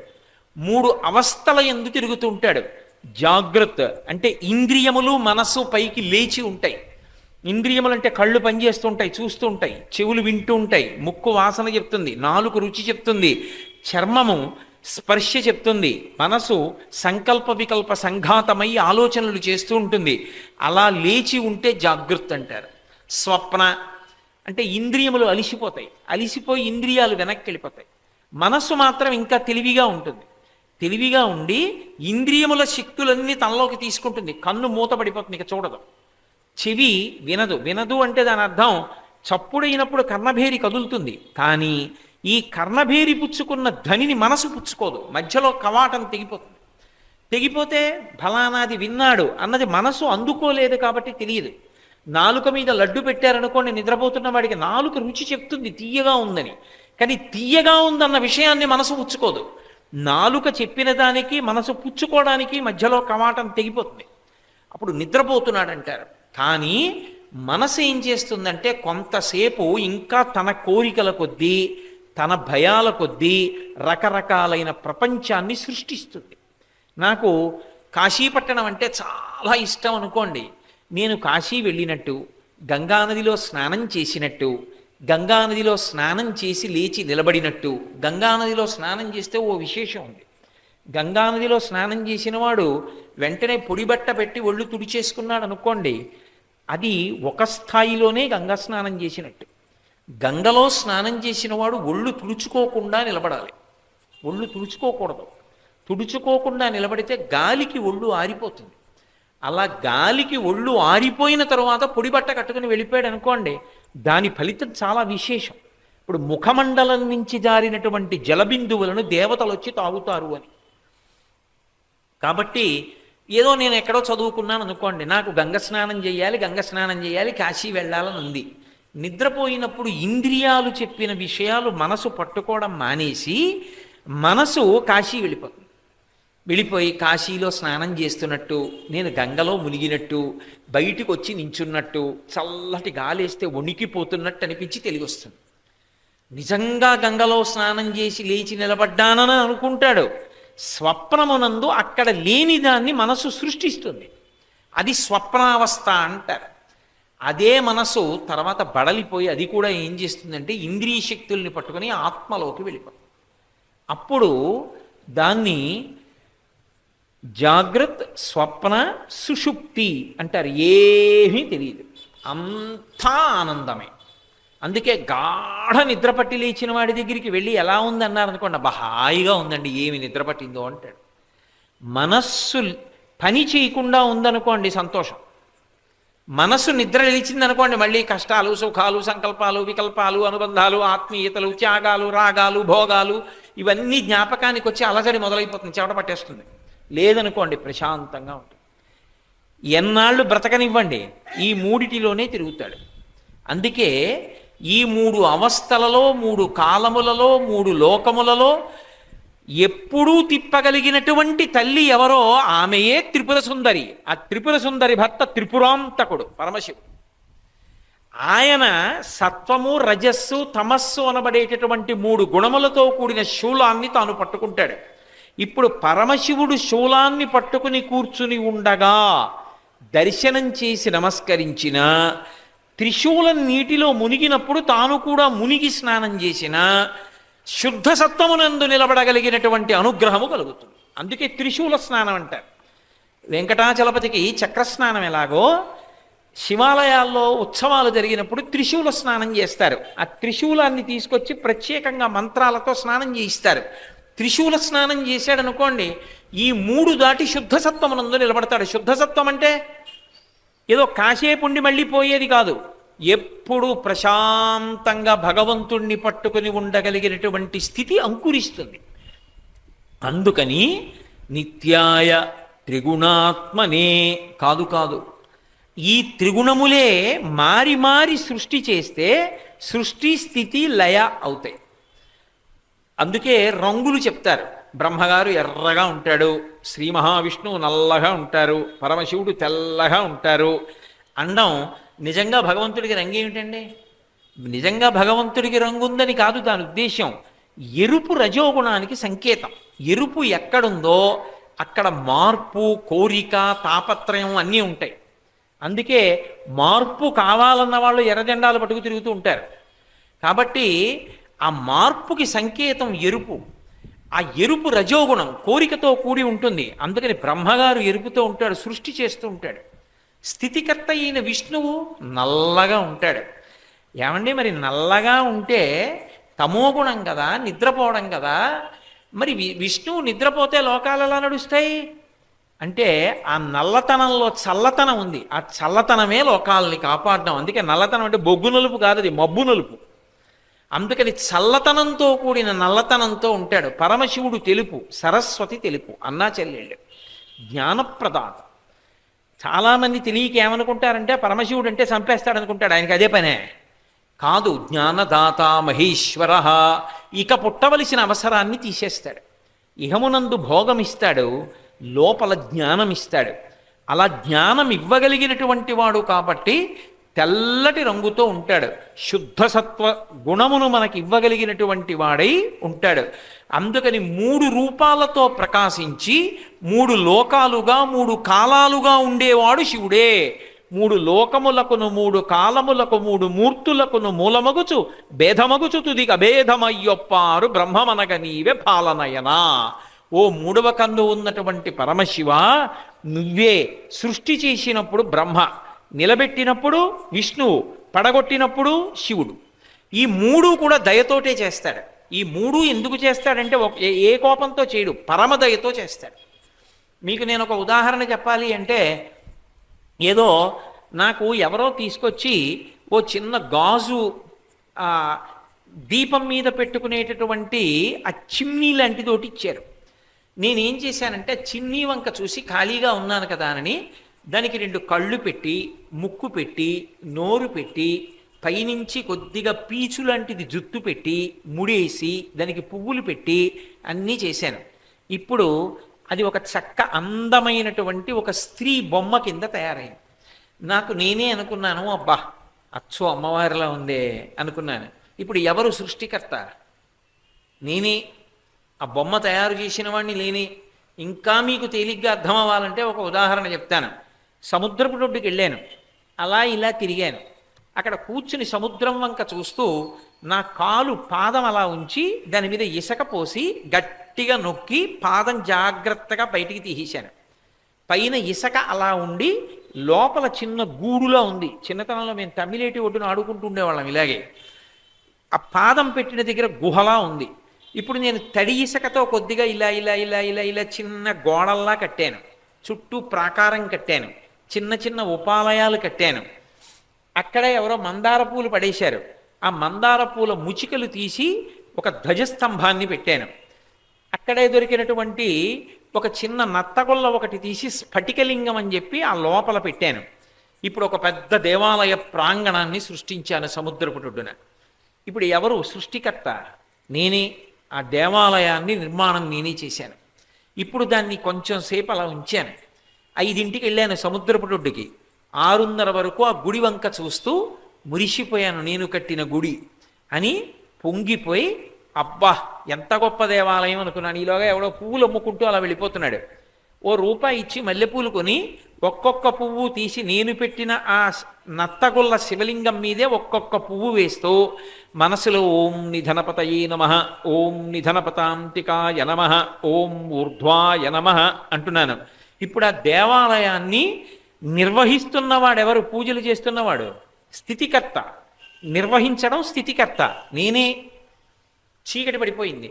లేచి వెళ్ళిపోతూ ఎవడైనా దుర్మార్గుడు వచ్చి ఏంట్రా ఈ గుడి అని కాలుతో తంతాడేమో, ఇంత బాగా కట్టాను, లోపల శివలింగంలా పెట్టాను, ఎవడైనా తంతాడేమో అని నేనే సముద్రంలోకి వెళ్ళి కాసి నీళ్లు తీసుకొచ్చి పోసేశాను. మళ్ళీ అది ఇసుకలోకి కలిసిపోయింది. ఇప్పుడు దాన్ని మళ్ళీ సముద్రపుటున్న ఇసుకలో కలిపేసిన వాడెవరు? నేనే. కట్టినప్పుడు సంతోషం, ఉంచినప్పుడు సంతోషం, మళ్ళీ ఇసుకలో కలిపేసినప్పుడు సంతోషం. కట్టినప్పుడు నేను సృష్టికర్తని, ఉంచినప్పుడు స్థితికర్తని, దాన్ని మళ్ళీ ఇసుకలో కలిపేసినప్పుడు ప్రళయకర్తని. ఉన్నదొక్కడే. కట్టినప్పుడు బ్రహ్మని, నిర్వహణ చేసినప్పుడు విష్ణువుని, కలిపేసినప్పుడు పరమేశ్వరుడు. ఇప్పుడు ఒకడే 3 రూపాలతో కనపడుతున్నాడు. అలాగే ఆ ఒక్క శివుడే బ్రహ్మగారిగా ఉంటాడు, ఆ ఒక్క శివుడే విష్ణువుగా ఉంటాడు, ఆ ఒక్క శివుడే శివునిగా ఉంటాడు. మరి ఎందుకండి పడగొట్టడం అంటే? ఒక్కటి జ్ఞాపకం పెట్టుకోండి, అసలు మనుష్యుల శరీరములను పడగొట్టడం ఎందుకు, లయం చేసేయడం ఎందుకు? పరమశివుడు అంటే పడగొట్టకుండా ఉంటే బాగుండనే ఉంటుంది ప్రతివాడికి. 90 ఏళ్ళు రానివ్వండి, 130 ఏళ్ళు రానివ్వండి, పడగొట్టకుండా ఉంటే బాగుండంటుంది. ఏ ఇతర విశ్వాసముల యందు లేని గొప్పతనం ఒక్క సనాతన ధర్మమునందే ఉంది. మృత్యువుని దేవత అని పిలుస్తారు, మృత్యుదేవత అంటారు. భగవంతుడు అలా పడగొట్టలేదనుకోండి, జర్జరీభూతమైన శరీరంతో వృద్ధాప్యం వచ్చేసి ముడతలు పడిపోయి కళ్ళు కనపడక, చెవులు వినపడక, తినలేక, తింటే జీర్ణం కాక మంచాన పడి ఎన్నాళ్ళు రోగాలతో రుష్టులతో కొట్టుకుంటావు. ఈ శరీరాన్ని పడగొట్టేసి మళ్ళీ ఒక బలమైనటువంటి శరీరాన్ని ఇచ్చి నువ్వు ఎక్కడ ఉపాసన ఆపేశావో అక్కడి నుంచి మళ్ళీ సాధన చేయి నన్ను చేరుకోవడానికి అని ఇంకొక కొత్త శరీరాన్ని ఇవ్వడానికి పాత శరీరాన్ని పడగొడతాడు. ఇప్పుడు అందులో దయ ఉందా, కక్ష ఉందా? పడగొట్టకుండా ఉంచేశాడు అనుకోండి, ఏమిటి ఉపయోగం? అందరూ ఛేదరించుకుంటూ. అందుకని పరమేశ్వరుడు సృష్టి చేసినప్పుడు, స్థితి చేసినప్పుడు, ప్రళయం చేసినప్పుడు కూడా దయామయుడై ఉంటాడు తప్ప దయ లేకుండా ఏ పని చెయ్యడు. అలా అంటే అంతకన్నా అర్ధరహితమైన విషయం లోకంలో ఇంకోటి ఉండదు. కాబట్టి నిత్యాయ త్రిగుణాత్మనే పురజితే శంకరాచార్యుల వారు పరమశివుణ్ణి పిలుస్తూ వరుస విశేషణాలు వేస్తున్నారు. పురజితే అని పిలిచారు. జిత్ అంటే గెలవడం. పురజితే పురత్రయమును గెలిచినటువంటి వాడా. ఒకానొకప్పుడు తారకాసురుడు అనబడేటటువంటి ఒక భయంకరమైనటువంటి రాక్షసుడు ఈ భూమి మీద ఉదయించాడు. ఆ తారకాసుర సంహారం జరగాలి అంటే ఒక్క పరమశివుని యొక్క కుమారుడైతే తప్ప సాధ్యం కాదు. అందుకే సుబ్రహ్మణ్యోత్పత్తి జరిగి సుబ్రహ్మణ్యుడు ఆవిర్భవిస్తే తప్ప తారకాసుర సంహారం జరగలేదు. ఈ మధ్యకాలంలో మీరు వెంకటేశ్వర భక్తి ఛానల్ ద్వారా ప్రత్యక్ష ప్రసారంలో సుబ్రహ్మణ్య వైభవం అంతా వినే ఉన్నారు. ఆ సుబ్రహ్మణ్యుని యొక్క ఆగమనం తర్వాతే తారకాసుర సంహారం జరిగింది. తారకాసుర సంహారం అయిపోయిందిరా అమ్మయ్యా అనుకునేటప్పటికీ తారకాసురుడికి 3 కుమారులు. అందులో పెద్దవాడి పేరు తారకాక్షుడు, రెండవ వాడి పేరు విద్యున్మాలి, మూడవ వాడి పేరు కమలాక్షుడు. ఇందులో వరుస క్రమంలో అందరికన్నా పెద్దవాడు పెద్దన్నగారు తారకాక్షుడు, రెండవ అన్నగారు అంటే రెండవ పుట్టుక ఉన్నవాడు కమలాక్షుడు, మూడవ వాడిగా పుట్టినటువంటి వాడు విద్యున్మాలి. ఇది వరుస క్రమం. ఈ 3 చూశారు. తండ్రి తారకాసురుడు చచ్చిపోయాడు. అందుకే ఎన్ని భోగాలు వాడి దగ్గరున్నా, దేవలోకమే స్వాధీనం చేసుకున్నా ఉండడానికి శరీరం అంటూ ఉంటే కదా, శరీరానికి బలం ఉంటే కదా భోగం అనుభవించడం. ఎన్నుంటే ఎవడికి కావాలి? శరీరము ఉండదు, బలము ఉండదు, ఎందుకవి ఏమనుభవిస్తావు? అందుకే వీళ్ళు 3 ఏం చేశారంటే చతుర్ముఖ బ్రహ్మగారి గురించి తపస్సు చేశారు. అంత తపస్సు చేస్తే ప్రత్యక్షం అవ్వడం బ్రహ్మగారికి ఉండేటటువంటి కర్తవ్యం. అందుకని బ్రహ్మగారు ప్రత్యక్షం అయ్యారు. ఏం కావాలని అడిగారు. వాళ్ళు అన్నారు, మాకు మృత్యు ఉండకూడదు, మా అంతటి బలవంతుడు ఈ భూమి మీద ఉండకూడదు. ఆయన అన్నాడు, ఇది పొసగదు, ఇది మర్త్యలోకం, ఇక్కడ పుట్టినవాడు చచ్చిపోయి తీరాలి. జాతస్య హి ధ్రువో మృత్యు ధ్రువం జన్మమృతస్య చ. కాబట్టి ఇంకొక మాట అడగండి, చచ్చిపోకుండా ఉంటానన్న వరం ఇవ్వడం కుదరదన్నాడు. అంటే వాళ్ళు అన్నారు, బ్రహ్మగారిని బుట్టలో పెట్టచ్చని మాకు మయుని చేత నిర్మింపబడినటువంటి, మయుడంటే దేవశిల్పి, మయుని చేత నిర్మింపబడినటువంటి 3 పట్టణములు కావాలి. ఆ 3 పట్టణములలో ఒకటి బంగారము చేత నిర్మింపబడాలి, ఇంకొకటి వెండి చేత నిర్మింపబడాలి, ఇంకొకటి కఠినమైన ఇనుము చేత నిర్మింపబడాలి. సమస్తమైనటువంటి భోగములు అనుభవించడానికి కావలసినటువంటి ఉపకరణములన్నీ కూడా ఆయా పట్టణముల యందు ఉండాలి. ఆ పట్టణములు ఎప్పుడు ఆకాశంలో తిరుగుతూ ఉండాలి. అవి తిరుగుతుంటే మేము అలా వాటిలో తిరుగుతూ ఈ భోగాలన్నీ అనుభవిస్తూ సంతోషంగా కాలం గడిపేస్తాం. మా అంత బలవంతుడు లోకంలో ఎవరు ఉండకూడదు, మేము ఇంద్రాదుల్ని కూడా ఓడించి దేవతల్ని కూడా స్వాధీనం చేసుకోవాలి. మరి ఎలా చచ్చిపోతామంటావా? మేము వరం అడుగుతాం, ఆ వరం నిజమైతే అప్పుడు మేము చచ్చిపోతాం. 1000 దివ్య వర్షములు పూర్తవ్వాలి. 1000 సంవత్సరాలంటే మన లెక్కలో సంవత్సరాలు కావు.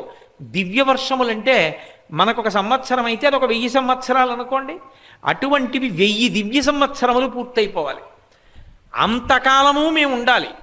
ఉన్న తరువాత ఈ 3 పట్టణములు ఒకే ఒక్కసారి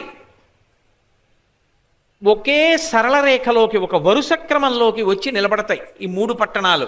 ఏవి? బంగారుపురము, వెండిపురము, ఇనపపురము ఒకే వరుస క్రమంలోకి వస్తాయి. ఎప్పుడు వస్తాయి అంటే 1000 దివ్యవర్షములు పూర్తయినటువంటి మరునాటి మధ్యాహ్నం 12 గంటలకి అభిజిత్ ముహూర్తంలో ఈ మూడు పట్టణములు ఒక్క సరళ రేఖలోకి వచ్చి నిలబడినటువంటి కొద్దిసేపట్లో పుష్కళావర్తక మేఘములు వర్షాలు కురిపిస్తూ ఉంటాయి.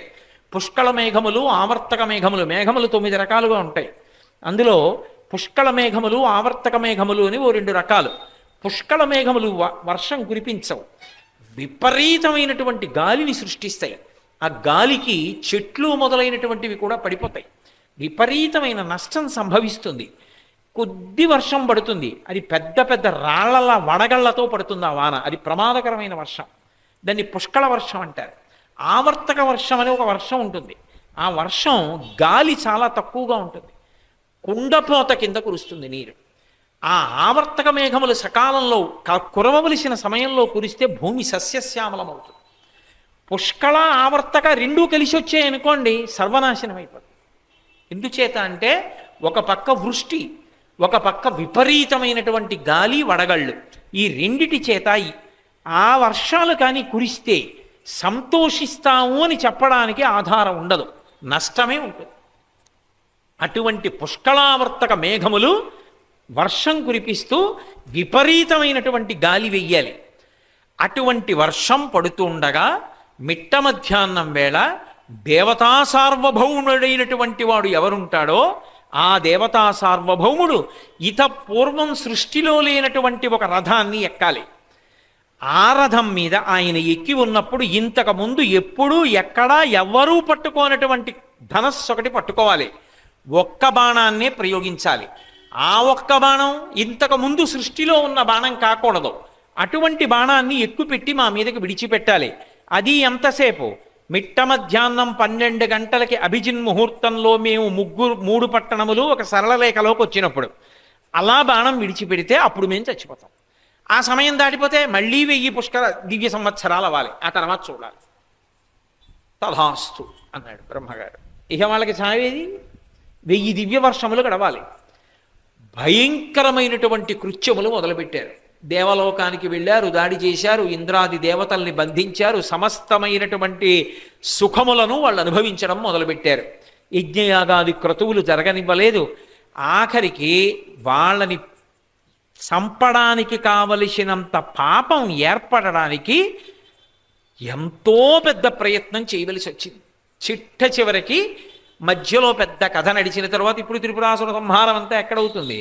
నేను మధ్యలో పెద్ద కథ నడిచిన తరువాత 1000 దివ్య వర్షములు పూర్తయి ఈ మూడు పట్టణములు, బంగారు పట్టణము, వెండి పట్టణము, ఇనప పట్టణము, మూడు ఒక్క చోటికి వచ్చి చేరినటువంటి సమయంలో బంగారు పట్టణంలో తారకాక్షుడు ఉంటాడు, వెండి పట్టణంలో కమలాక్షుడు ఉంటాడు, ఇనుప పట్టణంలో విద్యున్మాలు ఉంటాడు. ఈ మూడు పట్టణములు ఒక్క సరళ రేఖలోకి వచ్చి నిలబడినప్పుడు దేవతా సార్వభౌముడైనటువంటి వాడు అపూర్వమైన రథం ఎక్కాలి. ఎవరు దేవతా సార్వభౌముడు? పరమశివుడే దేవతా సార్వభౌముడు. అందుకే శ్రీశైలే స్వర్ణశృంగే మణిగణరచితే కల్పవృక్షాళిశీతే స్ఫీతే సవర్ణ రత్నస్ఫురిత నవగృహే దివ్యపీఠే శుభార్హే ఆసీన సోమచూడ సకరుణనయన సంగన స్మేరవక్త్ర శంభుశ్రీ భ్రమరీశ ప్రకటిత విభవో దేవతా సార్వభౌమా అని పిలుస్తారు. దేవతా సార్వభౌముడు పరమేశ్వరుడు. కాబట్టి పరమశివుణ్ణి త్రిపురాసుర సంహారం చేయమని అడిగారు. తప్పకుండా చేస్తాను, లోకాల్ని రక్షించడానికి వస్తాను. కానీ సృష్టిలో ఇంతకు పూర్వం లేనటువంటి రథం ఉండాలి కదా, దాని మీద కదా నేను ఎక్కి రావాలి. అటువంటి రథం ఉన్నదా అని అడిగాడు. వెంటనే ఈ భూమినంతటినీ రథం చేశారు. సూర్యచంద్రులిద్దరినీ చక్రాలు చేశారు.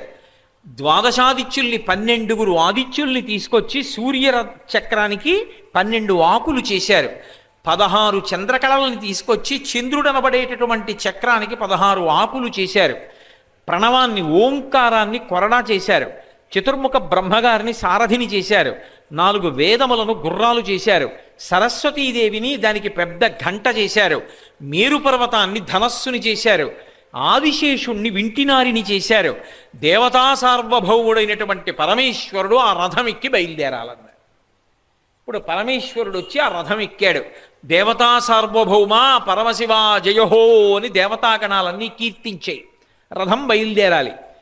పరమశివుడు ఆ రథాన్ని అధిరోహించినటువంటి కారణం చేత 4 వేదములు గుర్రాలుగా ఉన్న బ్రహ్మగారు ఆ రథాన్ని తోలగలిగినటువంటి వాడిగా ఉన్న ప్రణవం చేతిలో కొరడాగా ఉన్న ఆ రథాన్ని లాగవలసినటువంటి గుర్రాలు వేదాలు లాగలేకపోయాయి. పరమశివుణ్ణి వేదాలు మాత్రం ఎక్కడ వహించగలవు. కాబట్టి ఆ గుర్రాలు వెళ్ళలేక చతికిల పడిపోయాయి, కింద పడిపోయాయి. ఆ కింద పడిపోయినటువంటి గుర్రాలను చూచి రథం ముందుకి వెళ్ళడం లేదు అనేటటువంటి ఉద్దేశ్యంతో వెంటనే శ్రీ మహావిష్ణువు గబగబా పరిగెత్తుకొచ్చారు. అయ్యో 4 వేదాలు కింద పడిపోయాయి, ఇలా అయితే ఈ రథం ఎలా నడుస్తుంది, ఈ రథం నడవకపోతే త్రిపురాసుర సంహారం ఎలా అవుతుంది. అందుకని ఆయన వచ్చి ఈ 4 వేదములను పక్కన పెట్టి తానే గుర్రాలుగా మారి ఆ రథాన్నంతటినీ కూడా పైకి జాగ్రత్తగా ఎత్తి మోకాళ్ల మీద ఆ రథాన్ని నడిపించడానికి ప్రయత్నం చేశారు. అందుకే శంకరాచార్యుల వారు శివానందలహరిలోనే ఒక మాట చెప్తారు. బాణత్వం అని శ్రీ మహావిష్ణువు పరమశివుని విషయంలో ఎంత సేవ చేశాడంటే, ఆయన యొక్క రథానికి కట్టబడినటువంటి గుర్రములు నేల మీద ఒరిగిపోయి వేదములే ఆయన కూర్చుంటే భరించి రథాన్ని లాగలేకపోతే, బాణత్వం వృషభత్వమర్ధవపుషా భార్యాత్వమార్యాపతే ఘోణిత్వం సఖితా మృదంగవహతా చేత్యాది రూపం తథౌ త్వత్పాదే నయనార్పణంచ కృతవాన్ త్వద్దేహ భాగో హరిః పూజ్యాత్ పూజ్యతరస్య ఏవ హి న చేత్కో వా తదన్యోధికః అన్నారు శ్లోకంలో. బాణత్వం తర్వాత చెప్తాను. బాణత్వం వృషభత్వం పరమశివుణ్ణి నందీశ్వరుడు వహిస్తాడు. తాను ఎద్దు రూపాన్ని పొంది వేదములు రథాన్ని లాగలేకపోతే ఆ వేదాల్ని పక్కన పెట్టి తాను ఎద్దు రూపంతో నందీశ్వర రూపంతో రథాన్ని పైకెత్తారు. బాణమయ్యారు ఒకప్పుడు. బాణత్వం వృషభత్వమర్ధవపుషా భార్యాత్వమార్యాపతే ఘోణిత్వం పరమశివుని యొక్క పాదములను చూడడం కోసమని పాదదర్శనం కోసం వరాహ రూపంలో పంది రూపంలో భూమిని తొలుచుకుంటూ కిందకెళ్ళారు. అందుకే ఇప్పటికీ మీరు శ్రీకాళహస్తి లాంటి దేవాలయాలకు ప్రదక్షిణం చేస్తుంటే వెనక గోడ మీద ఉంటుంది ఆవిర్భావ లింగం అని. ఆ లింగం వంక చూస్తే లింగం పైన ఒక హంస ఉంటుంది. లింగం పూర్తవదు, ఇలా మధ్యలో చింపినట్టుంటుంది. ఎప్పుడైనా శ్రీకాళహస్తి ఎడితే చూడొచ్చు వెనక గోడ మీద. కింద ఒక పంది వెడుతూ ఉంటుంది, లింగం పూర్తవదు, చింపినట్టుంటుంది. అంటే ఆయనకి పాదాలు దొరకలేదు, బ్రహ్మగారికి శిరస్సు కనపడలేదు, అనంతముగా వ్యాపించి ఉంది ఆ శివలింగం. దాన్ని ఆవిర్భావలింగం అంటారు. కాబట్టి ఒకప్పుడు పంది రూపాన్ని ధరించి పరమశివుని యొక్క పాదాలు పట్టుకోవడానికి పాదాలు చూడడానికి విష్ణువు కిందకెళ్ళారు. కాబట్టి బాణత్వం వృషభత్వమర్ధవపుషా భార్యాత్వమార్యాపతే ఘోణిత్వం సఖిత ఒకప్పుడు మోహిని రూపాన్ని ఎత్తి పరమశివుణ్ణి సంతోషపెట్టారు. సఖిత మృదంగవహత సాయంకాలం ప్రదోషతాండవం జరుగుతుంటే చేతిలో మధ్యలు పట్టుకుని వాయిస్తూ ఉంటారు విష్ణువు. మృదంగవహత చేత్యాది రూపం తథౌ తత్పాదే నయనార్పణంచ కృతవాన్. ఒక దక్షిణ దేశంలో ఇప్పటికీ నేత్రార్పణేశ్వరుడు అని ఆ దేవాలయం తమిళనాడులో ఉంది. ఒకప్పుడు శ్రీ మహావిష్ణువుకి కోరిక పుట్టింది పరమశివుణ్ణి సహస్ర కమలాలతో పూజ చెయ్యాలని. 1000 తామర పువ్వులు తీసుకొచ్చి బుట్టల్లో పెట్టుకుని ఒక్కొక్క నామం చెప్తూ శివసహస్రంతో పూజ చేస్తున్నాడు. 999 నామములు అయిపోయాయి. 1000వ నామం దగ్గరికి వచ్చేటప్పటికి ఉండవలసిన ఒక్క పువ్వుని పరమశివుడు తన యొక్క శక్తి చేత అంతర్ధానం అయిపోయేటట్టు చేశాడు. 1000వ నామం దగ్గరికి వచ్చేటప్పటికి పువ్వు లేదు. పూజ మధ్యలో మాట్లాడకూడదు, పిలవకూడదు. పూజ చేస్తూ చేస్తూ ఎవరినైనా పిలిచాననుకోండి, నేను అప్పటి వరకు ఏ పూజ చేశానో అది వారి ఖాతాలోకి ఎడుతుంది. అందుకే పూజ మధ్యలో మాట్లాడరు. పూజ మధ్యలో మాట్లాడవలసి వస్తే, ఏదైనా పిలవవలసి వస్తే చిటిక వేస్తారంతే. చిటిక వేస్తే ఎవరైనా వచ్చేటట్టుగా ఉండాలి దగ్గరలో. తప్పించి పూజ మధ్యలో పిలుస్తూ ఉండడం, పూజ మధ్యలో ఫోన్లు మాట్లాడుకుంటూ ఉండడం, ఉపన్యాసాల మధ్యలో ఫోటోలు తీస్తూ ఉండడం, ఇవన్నీ అర్థం లేని విషయాలు. ఎందుకు వచ్చామో అది మరిచిపోయి అక్కర్లేని పనులు చేస్తూ ఉండడం.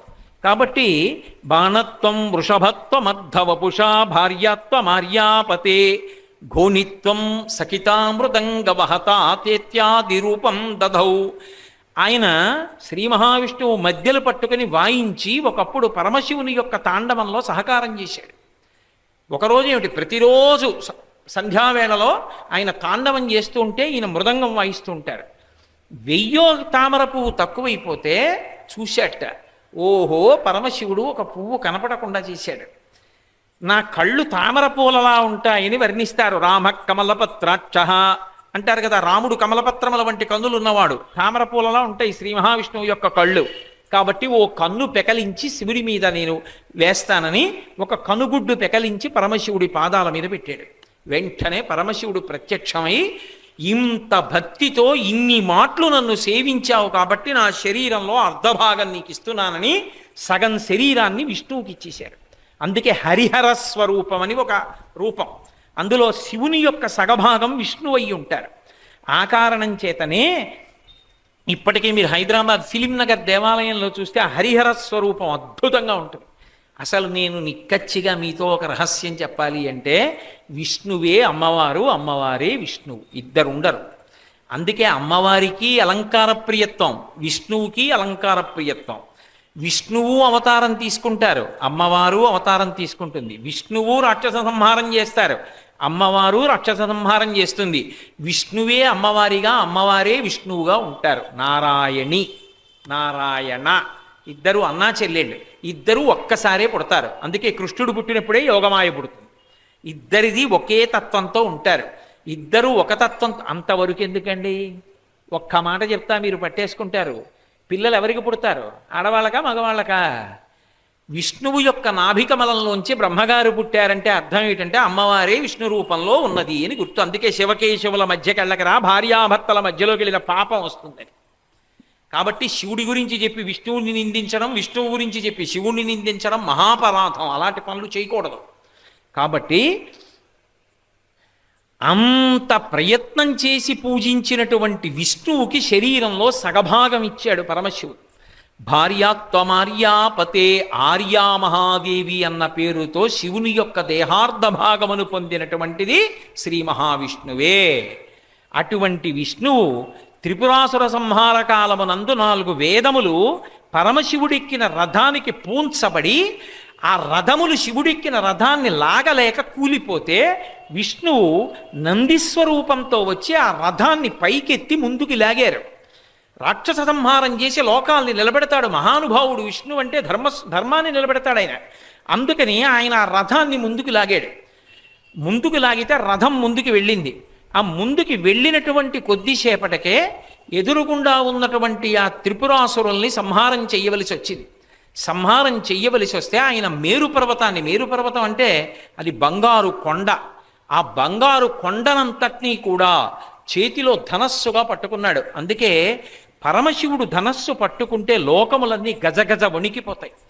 అందుకే నమస్తే అస్తు ధన్వనే బాహుభ్యాముతే నమః అని ప్రారంభమవుతుంది రుద్రాధ్యాయం.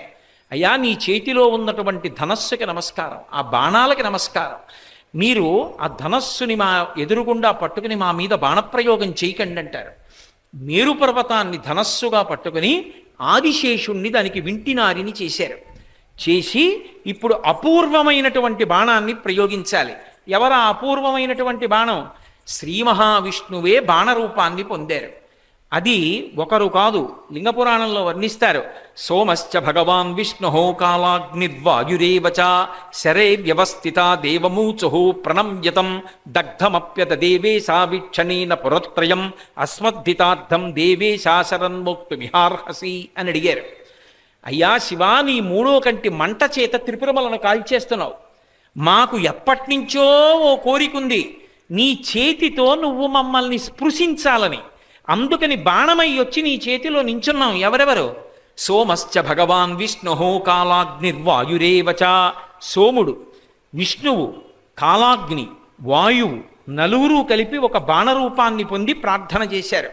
అయ్యా నువ్వు నీ చేతి చివర పట్టుకుని నీ శక్తినంతటినీ మా యందు పెట్టి ఆదిశేషుణ్ణి వింటినారిగా చేసుకుని ఆకర్ణాంతము సంధించి విడిచిపెడితే నీ శక్తితో వెళ్ళి త్రిపురమలను కొట్టాలని మా కోరిక. నువ్వు నీ 3వ కంటి మంటతో కాల్చేస్తే ఎలా? మమ్మల్ని విడిచిపెట్టు, మమ్మల్ని ముట్టుకో, నీ చేత్తో ముట్టుకుని సంధించు బాణాన్ని అని అడిగారు.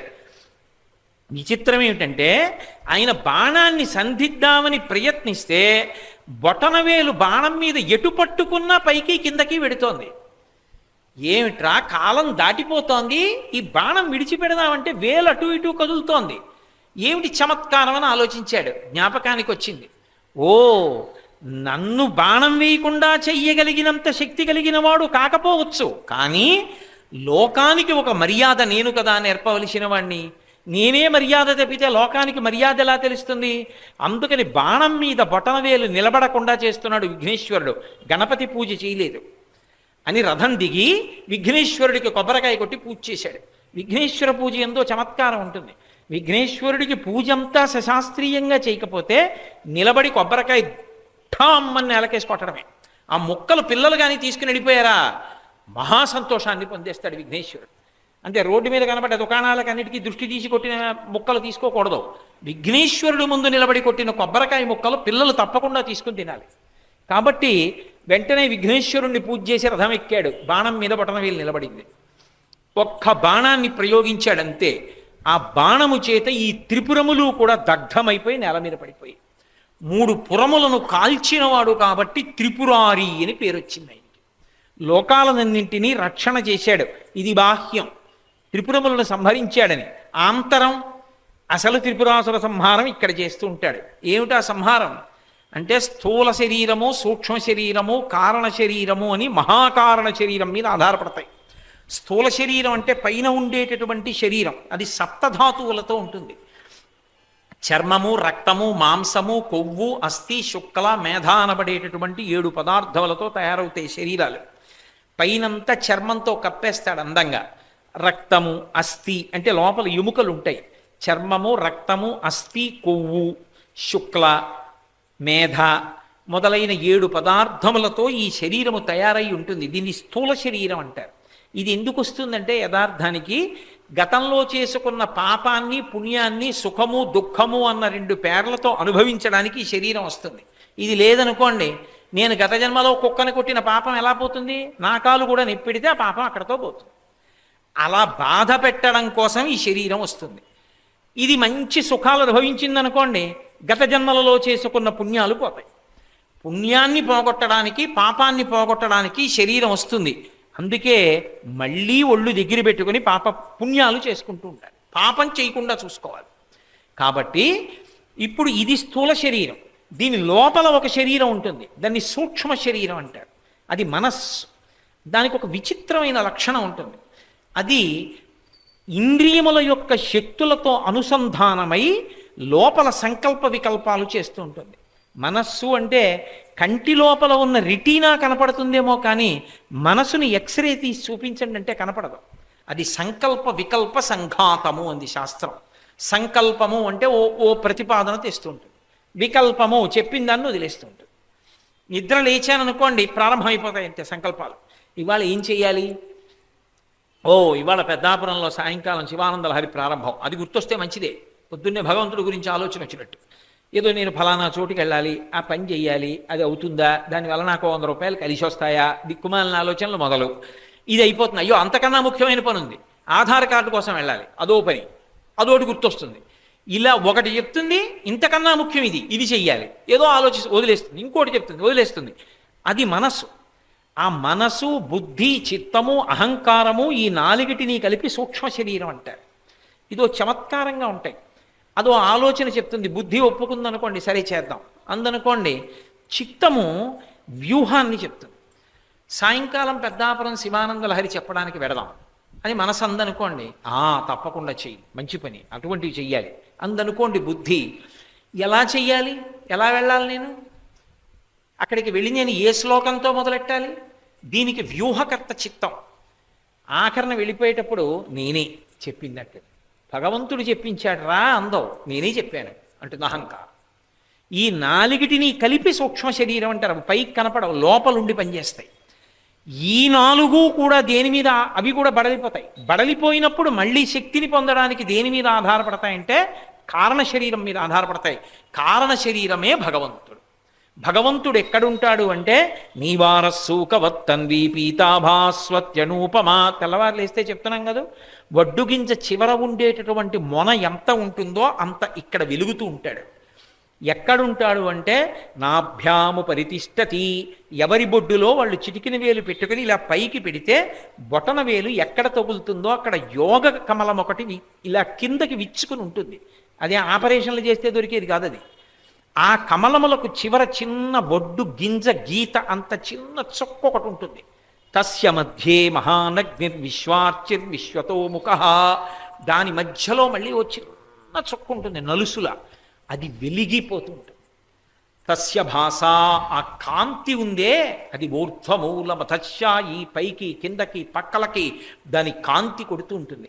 ఆ కాంతి పడితే కన్ను పనిచేస్తుంది, కాంతి పడితే చెవి వింటుంది, కాంతి పడితే ముక్కు వాసన చూస్తుంది. కన్నాలున్న కుండ దీపం మీద పెడితే ఆ దీపపు కాంతి కన్నాల్లోంచి కొట్టినట్టు కారణ శరీరము యొక్క శక్తి వలన ఇవన్నీ పనిచేస్తాయి. అది భగవంతుడు. ఆయన చిన్న వెలుతురు రూపంలో లోపల ప్రకాశిస్తూ ఉంటాడు. సబ్రహ్మ సశివ సహరిశ్రేంద్ర సోక్షర పరమస్వరాట్. ఏ పేరు పెట్టి పిలిచి దాంతో సంబంధం లేదు. పేర్ల కోసం కొట్టుకు చచ్చేటటువంటి లోకం ఇంకోటి ఉంటుంది, దాని గురించి కాదు నేను చెప్పేది. పేరుతో సంబంధం లేకుండా తత్వం గురించి పాకులాడేవాళ్ళు ఉంటారు. తత్వం గురించి పాకులాడినప్పుడు పేరు వలన ప్రయోజనాలు ఉండవు. అది గమ్మత్తు. ఒకడు చెరువు దగ్గరికి వెళ్ళాడు, చెరువుకి 4 గట్లు. ఇట్నుంచి ఒకటి దిగి నీళ్లు దాగి ఎక్సలెంట్ వాటర్ అన్నాడు, మంచి వాటర్ అన్నాడు, ఇంగ్లీష్లో చెప్పాడు.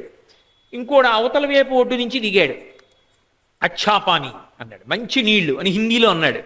ఇంకోటి అటు దిగాడు, ఆక్వా అన్నాడు, అది మంచి నీళ్లు అన్నాడు. ఇంకోటి ఏదో ఇటు నుంచి దిగాడు, ఇంకో భాషలో ఏదో అన్నాడు, లేకపోతే శుద్ధ జలం అన్నాడు, మంచి నీళ్లు అన్నాడు. ఇప్పుడు నిజానికి మీరు ఏ పేరు చెప్పకుండా తాగారనుకోండి, దాహం తీర్చదా? ఏ పేరు చెప్పకపోయినా తీరుస్తుంది. అది దాని తత్వం, అది నీటి యొక్క లక్షణం అది. అలాగే భగవంతుడికి పేరు పెట్టి పిలవడం ఎందుకంటే మన ప్రీతిని ఆవిష్కరించడానికి, అంతేకాని పేర్ల దగ్గర రూపాల దగ్గర ఆగిపోయి కొట్టుకోవడానికి కాదు. కాబట్టి సబ్రహ్మ సశివ సహరిశ్రేంద్ర సోక్షర పరమస్వరాట్ రాజాధిరాజాయ ప్రసజ్య సాహినే అంది వేదం. ఆయనని నువ్వు ఏ పేరు పెట్టి పలుకుతాడు. ఆయన లోపల అసలు స్వరూపం కాంతి. అందుకే స్త్రీ పురుష నపుంసక మూర్తియును కాక తెయ్య కమర నరాది మూర్తియును కాక కర్మ గుణభేద రసత్ప్రకాశి కాక వెనుకనన్నియుతానకు విభుతలంతు అంటారు. ఈ కారణ శరీరమైనటువంటి భగవానుడు ఇక్కడే ఉంటాడు. ఇక్కడ ఆయన ఉంటే ఒక లక్షణం ఉంటుంది, గంట మోగాలి. ఎప్పుడైనా దేవాలయం తలుపులు తెరిచారనుకోండి, ముందు గంట వాయిస్తాడు. పూజ మొదలుపెట్టారనుకోండి, ముందు ఘంటానాదం చేస్తారు.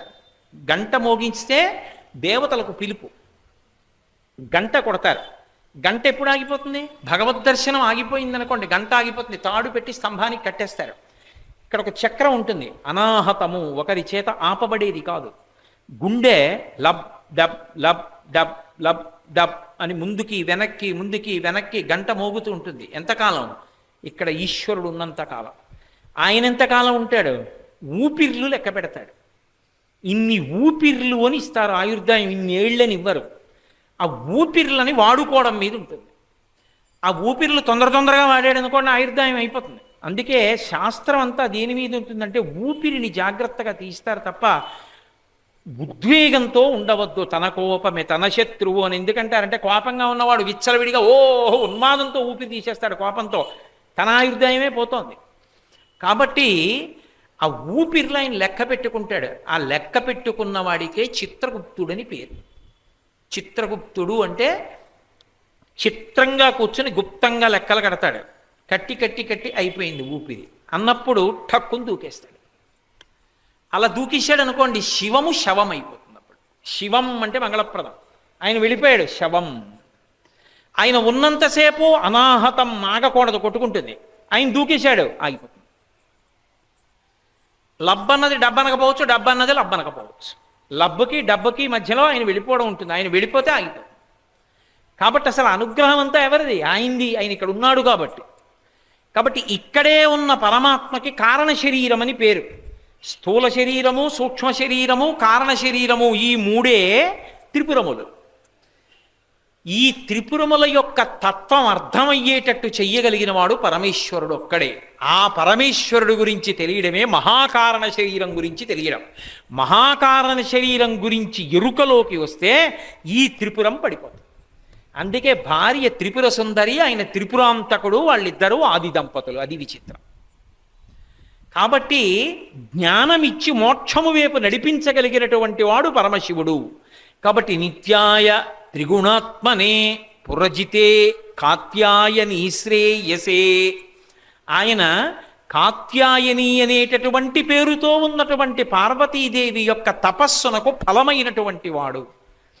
కాత్యాయని అని ఎవరికి పేరు? అమ్మవారికి. అంటే అమ్మవారు తాను అనుగ్రహించాలి అనుకున్నప్పుడు ఒక్కొక్కరి కడుపున పుడుతూ ఉంటుంది. మోక్షమును పొందడానికి ఎన్ని మార్గాలున్నాయి అని బ్రహ్మాండమైనటువంటి తపస్సు చేశాడు ఒక ఆయన ఆ జ్ఞానం కోసం. ఆయనని కత్యయన మహర్షి అని పిలుస్తారు. ఆ కత్యయన మహర్షి యొక్క గోత్రమునందు అనుగ్రహించడానికి వచ్చిన తల్లి కాబట్టి ఆవిడికి కాత్యాయని అని పేరు. ఈ కాత్యాయని అనబడేటటువంటి అమ్మవారు పరమశివుణ్ణి పొందడంలో, ఎప్పుడూ పరమశివుడి పక్కనే ఉండడంలో ఆమెకి విశేషమైన అనురక్తి. అందుకే భర్త పక్కన ఉండడాన్ని ఇష్టపడుతుంది తప్ప ఆమె భర్త పక్కన ఉండకుండా ఒక్కతే పరిపాలకురాలుగా కూర్చోవడాన్ని ఆవిడ ఇష్టపడేటటువంటి తత్వంతో ఉండదు కాత్యాయని స్వరూపం. మీకు నేను కాత్యాయని గురించి చెప్పాలి అంటే, కంచిలో ఏకాంబరేశ్వరుడి దేవాలయానికి వెడితే లోపలికి ఎడుతున్నప్పుడు మొట్టమొదట కనపడిన 2 స్తంభాల మీద కాత్యాయని వృత్తాంతం ఉంటుంది. ఒకప్పుడు పరమశివుడు కైలాస పర్వతం మీద కూర్చుని ఉండగా అమ్మవారు వెనక నుంచి వచ్చి 2 చేతులతో కళ్ళు మూసింది. ఏదో లీలగా ఆనందంగా ఓ ఆట కోసం మూసింది. ఒక్క క్షణం పరమశివుడి కన్నులు మూస్తే లోకంలో సూర్యచంద్రులు అస్తమించారు. ఒక కన్ను సూర్యుడు, ఒక కన్ను చంద్రుడు. ఆయనకి 2 కన్నులు మూస్తే సూర్యచంద్రులు కనపడలా. కాలం ఆగిపోయింది. కాలం ఆగిపోతే సూర్యగతి చంద్రగతి చేత కదా కాలం. కాలం తెలియకపోతే సంధ్యావందనాలు ఆగిపోయాయి, యజ్ఞాలు ఆగిపోయాయి, యాగాలు ఆగిపోయాయి, సుముహూర్తాలు ఆగిపోయాయి, అన్నీ ఆగిపోయాయి. అయోమయం వచ్చింది ప్రపంచంలో. అమ్మవారు కళ్ళు తీసేసింది. ఈలోగా పరమశివుడు 3వ కంటి వెలుగుతో లోకాన్ని రక్షించాడు. ఆయన అన్నాడు, నీ వల్ల లోకులకు ఇంత ఇబ్బంది కలిగింది. ఇప్పుడు నువ్వు పొరపాటు చేశావు. నువ్వు సాక్షాత్ జగజ్జనడివి కాబట్టి నీకు దోషం లేకపోవచ్చు. కానీ లోకానికి ఒక మార్గం నేర్పడానికి ప్రాయశ్చిత్తం కోసం భూలోకానికి వెళ్ళి తపస్సు చెయ్యన్నాడు. ఆమె ఈ కత్యయన ఋషి యొక్క గోత్రంలో వచ్చినటువంటి ఒక మహర్షి వేదం చదువుతుండగా హిమాలయ పర్వతాల మీద దర్భాసనం మీద యవ్వనంలో ఉన్న కాంతగా కనపడింది. ఆయన గ్రహించి అమ్మవారికి నమస్కారం చేసి కాత్యాయని అని పిలిచాడు అమ్మవారిని. ఆవిడంది, నాకు పరమశివుడు భర్తగా కావాలి. ఎంత తొందరగా శివుడి పక్కకి చేరిపోదామా అని చూస్తుంది. అందుకే పెళ్లి కాని వాళ్ళందరూ కాత్యాయని వ్రతాలు చేస్తూ ఉంటారు. భర్త పక్కకి వెళ్ళిపోతుంది ఆవిడ. ఆయన అన్నాడు, ఏదో కొన్ని వస్తువులు ఇచ్చాడు, ఎక్కడ మార్పు చెందుతాయో అక్కడ తపస్సు చేయమన్నాడు. ఆవిడ వస్తువులు పట్టుకుని వచ్చింది. కాంచీపురం వస్తే కాంచీపురంలో వస్తువులు మార్పు చెందితే ఆవిడ సైకత లింగం చేసింది. ఇసుకతో ఒక శివలింగాన్ని చేసి పూజ చేస్తూ తపస్సు చేస్తోంది ఆ పరమశివుడి గురించి. చేస్తుంటే పరమశివుడు ఆమెకున్నటువంటి భక్తిని, భర్త అంటే ఎంత ప్రీతో లోకానికి చూపించాలనుకున్నాడు.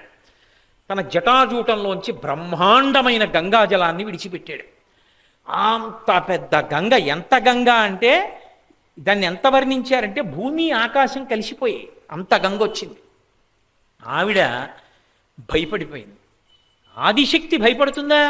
ఆవిడికి భయం గంగని చూసి కాదు, సైకత శివలింగం తన భర్తని ఇసుకలింగం రూపంలో పూజ చేస్తోంది. ఆ రూపం కొట్టుకుపోతే ఆవిడ తట్టుకోలేదు. శివలింగ రూపం ఇసుకతో ఉంది, కొట్టుకుపోతుందేమో అని బెంగపెట్టుకుని కంప కంప కంప అని అరిచింది. కంప అంటే భయం వేస్తోంది. భయం భయం భయం అంది.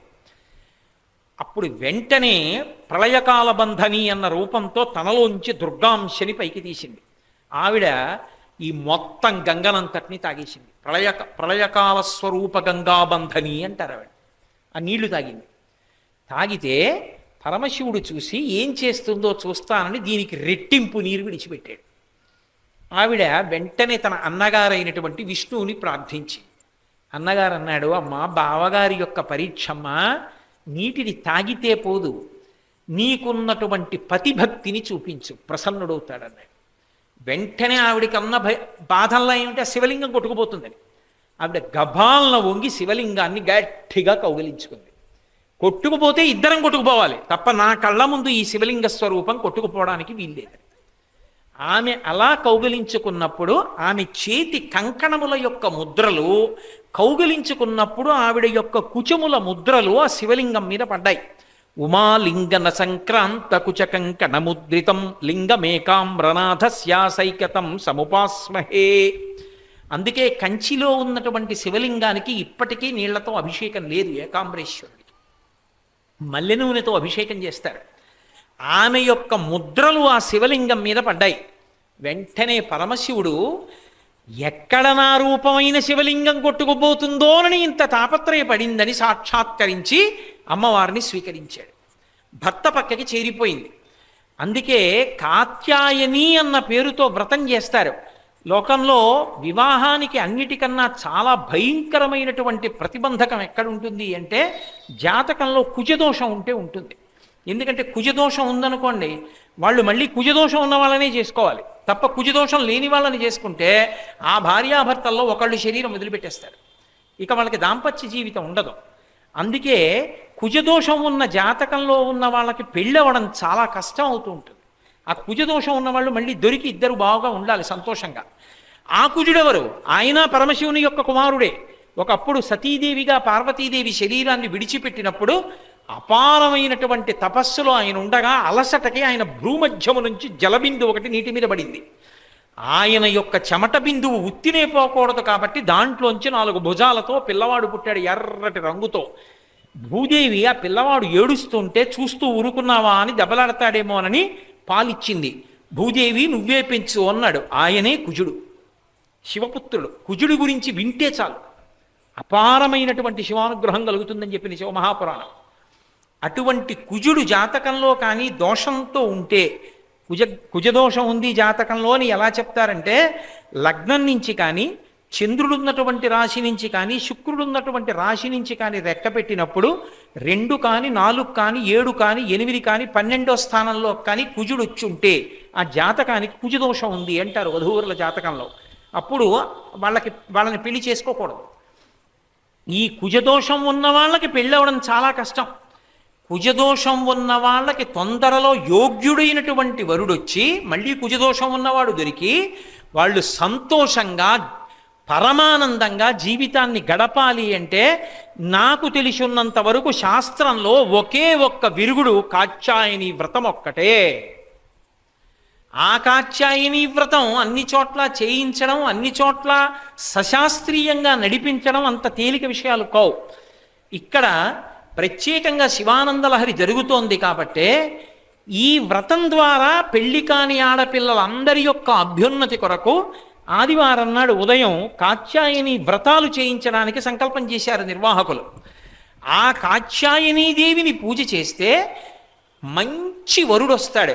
పెళ్లి కాని వాళ్ళకి కూడా తొందరగా పెళ్ళవుతుంది. అందుకే భాగవతంలో కూడా ఆ హేమంత ఋతువు దగ్గరికి వచ్చేటప్పటికీ గోపకాంతలందరూ కూడా కృష్ణుడు భర్తగా కావాలి అంటే సైకతంతో కాత్యాయనీదేవి మూర్తిని చేసి కాత్యాయని మహామాయే మహాయోగిన్యధీశ్వరి నందగోపసుతం దేవి పతిమ్మే కురుతే నమః అని అడిగారు. అమ్మా నీ యొక్క అనుగ్రహంతో మాకు కృష్ణుడు భర్త ఎగుగాక అని అడిగారు. కాత్యాయని వ్రతం చేశారు కాబట్టి కృష్ణుడు వాళ్ళను అనుగ్రహించాడు. మీరు కాత్యాయని వ్రతం చేశారు కాబట్టి నాకు భార్యలవుతారన్నాడు. కాత్యాయని వ్రతం అంత శక్తివంతం, అంత గొప్ప కాత్యాయని వ్రతం. అటువంటి కాత్యాయని స్వరూపం ఎప్పుడూ తపస్సులో ఉంటుంది. ఎవరి కొరకు అంటే భర్త కొరకు.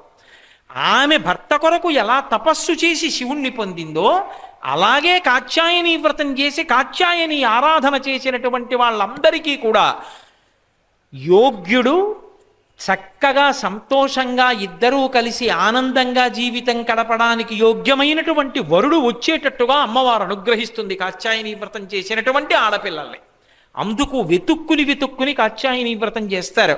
ఇక్కడ కాత్యాయని వ్రతం జరుగుతోంది అని తెలిసి ఎక్కడో చెన్నై నుంచి శ్రీకాకుళం వరకు మా గోపాలకృష్ణ గారికి ఎన్ని ఫోన్లో, అయ్యా మాకొక్క స్థానం ఇస్తారా అని. ఎందుకని అంటే కాత్యాయని వ్రతం అంత శక్తివంతం, అందున శివానందలహరి మధ్యలోకి వస్తోంది కాబట్టి కాత్యాయని శ్రేయసే ఆమె చేసేటటువంటి తపస్సంతా కూడా ఎవరి కొరకు? పరమశివుని కొరకే. కాబట్టి నిత్యాయ త్రిగుణాత్మనే పురజితే కాత్యాయని శ్రేయసే సత్యాయాది కుటుంబినే. సత్యాయ పరమశివుడు సత్యస్వరూపుడు. సత్యం అన్న మాటకు అర్థం ఏమిటంటే కాలమునందు ఎప్పుడు ఉంటే నిత్యాయ అంటారు. సత్యాయ అంటే ఒకచోట ఉండేవాడు అని కాదు, అంతటా నిండిపోయి ఉన్నటువంటి వాడెవరో వాడిని సత్యం అని పిలుస్తారు. సత్యం శివం సుందరం. ఆయన లేని చోటు ఉండదు లోకంలో. అసలు యథార్థంగా చెప్పాలంటే ఉండేది శివుడు ఒక్కడే ఉంటాడు. అందుకే ఆపాతాళ నభస్థలంత భువన బ్రహ్మాండమా విస్ఫుర జ్యోతిస్ఫాటిక లింగమౌళి విలసత్పూర్ణిందువంతామృతై హస్తోకప్లుతమేకమీశమనిశం రుద్రాను వాకాంజపన్ ధ్యాయేత్ ఇప్సిత సిద్ధయే ధ్రువపదం విప్రోభిషించేచ్చివం బ్రహ్మాండ వ్యాప్త దేహాభసిత హిమరుచాభాసమానా భుజంగై కంఠే కాళాః కపర్దాః కలిచ శశికలశ్చండ కోదండహస్తాః త్రిక్షా రుద్రాక్షమాలా సులలిత వపుష శాంభవామూర్తిభేదా రుద్రాశ్రీ రుద్రసూక్త ప్రకటిత విభవాన ప్రయచ్చస్తు సౌఖ్యం అంది యజుర్వేదం. ఆయన బ్రహ్మాండము అంటారు. అండం అంటే గుడ్డు. గుడ్డు ఒక పక్కన ఎలా వంగి ఉంటుందో అలా ఈ ఆపాతాళ నభస్థలంత పాతాళం నుంచి ఊర్ధ్వలోకాల వరకు అంతటా నిండిపోయి ఉండేటటువంటి రూపమునకే శివుడని పేరు. అందుకే ధూర్జటికి దర్శనమిచ్చాడు. ఉదయగ్రావము పానవట్టము అభిషేకో తత్ప్రవాహంబు వార్ధిధరిధ్వంతము ధూపధూమము జలద్దీప ప్రభారాశి కౌముది తారానివహంబులద్భుత సుమంబులుగా తమోదూత సఖ్యదమై సీత గభస్తిబంబ శివలింగం బొప్పె ప్రాచీదిశన్ అన్నాడు. ఈ బ్రహ్మాండమంతా శివలింగంలా కనపడి ఆ పైనుంచి దేవతలు చేసినటువంటి అభిషేక జలాలు ఉత్తర దిక్కున సముద్రం అయిపోయి ఆ మంచంతా దేవతలు పెట్టిన అగరవత్తుల పొగలై నక్షత్రాలన్నీ వాళ్ళు చేసినటువంటి పూజా పుష్పాలై నాకు ఈ బ్రహ్మాండం ఒక శివలింగంగా కనపడుతోందన్నాడు ధూర్జటి. కాబట్టి అంతటా నిండి నిబిడీకృతమై వ్యాపించిపోయి ఉంటాడు. ఆయన లేని ప్రదేశం ఉండదు. నిన్నే రూపముగా తలంతు మదిలో నీ రూపు మోకాలో స్త్రీచన్నో కొంచమో మేకపింటికయో. ధూర్జటి గుండెలు బాదుకుని అడిగాడు, నువ్వు అసలు ఎలా ఉంటావని చెప్పడం? ఏ రూపముగా తలంతు మదిలో నీ రూపు మోకాలో. ఆయన లేని చోటు చెప్పడం కష్టం.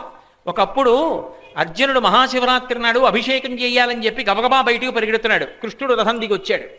వచ్చి అర్జున అర్జున ఎక్కడికి పరిగెడుతున్నావు అన్నాడు. శివాలయానికి ఎడుతున్నాడు బావా, ఇవాళ మహాశివరాత్రి అభిషేకం చేయాలన్నాడు. ఏమిటో శివాలయానికి ఎడితేనే శివలింగం ఉందా, శివుడు లేని చోటోటి ఉందా అన్నాడు. బావా శివలింగం ఉన్న చోట అయితే చూపించు అన్నాడు. పంచ పైకి తీసి మోకాలు చూపించాడు. మోకాల్లో శివలింగం కనపడింది. అభిషేకం చేశాడు. కాబట్టి నిన్నే రూపముగా తలంతు మదిలో నీ రూపమోకాలో స్త్రీ చన్నో మరీ దారుణం. ఒకానొకప్పుడు ఒక మహారాజు వేశ్యాగృహంలో ఉండిపోయాడు. పరమశివభక్తుడు.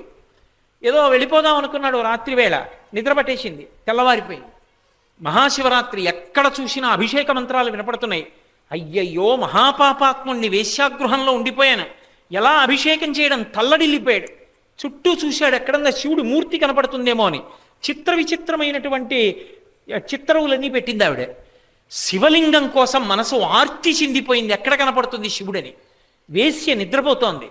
ఆవిడ స్తన్యం వంక చూశాడు. శివలింగంలా దర్శనమైంది ఆయనకి. అంతే.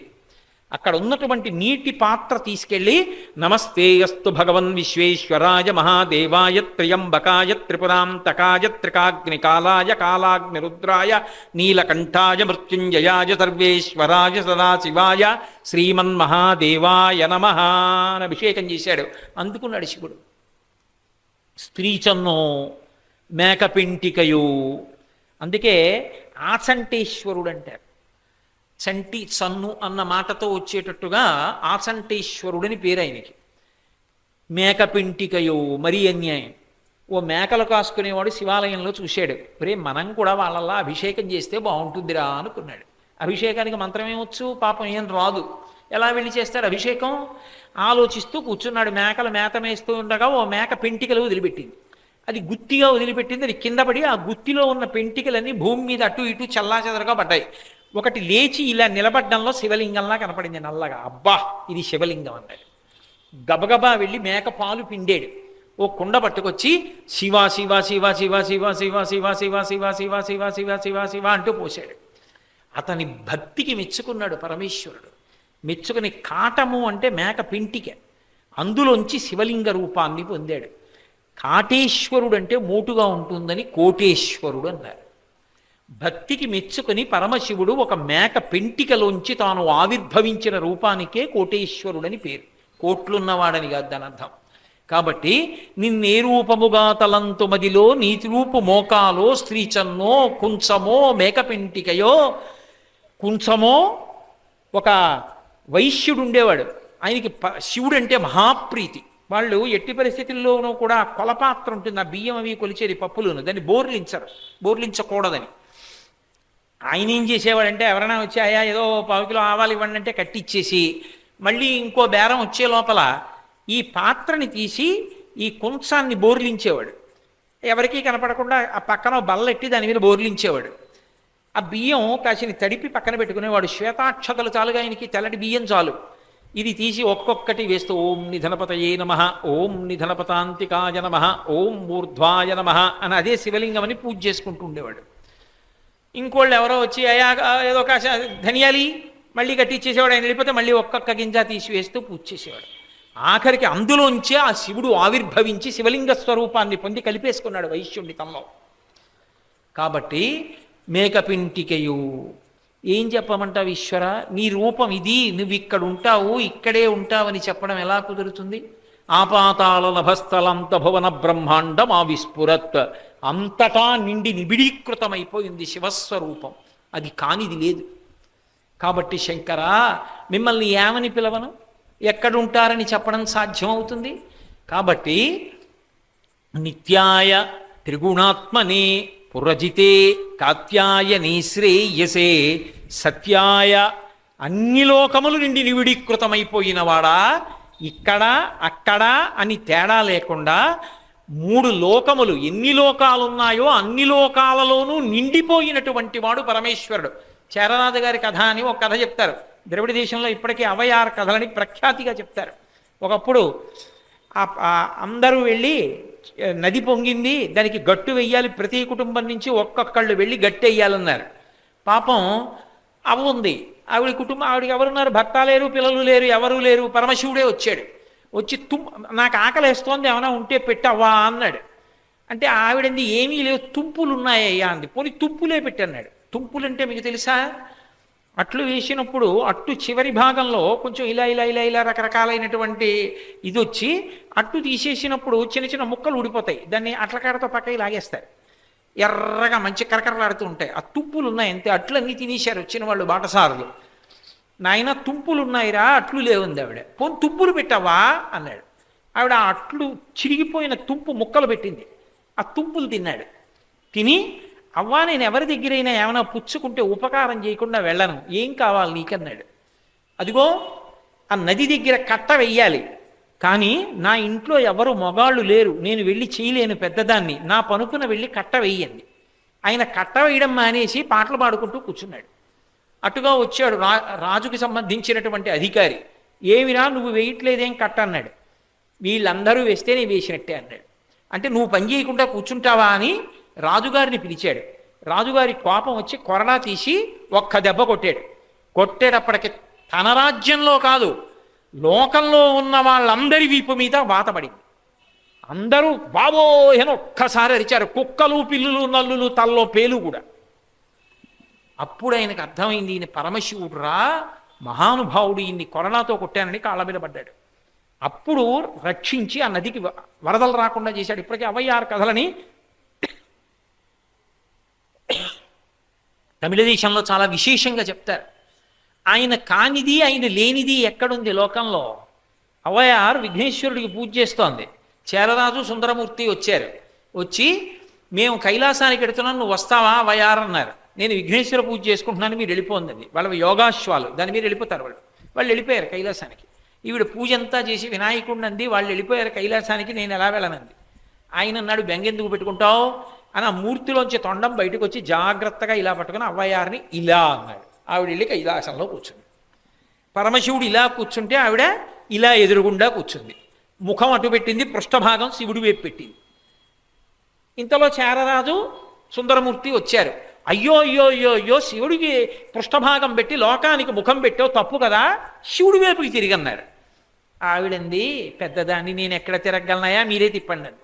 చేరరాజు సుందరమూర్తి వచ్చి అటు తిప్పి కూర్చున్న ఆవిడ్ని తిప్పుదామని ఇలా తిప్పారు.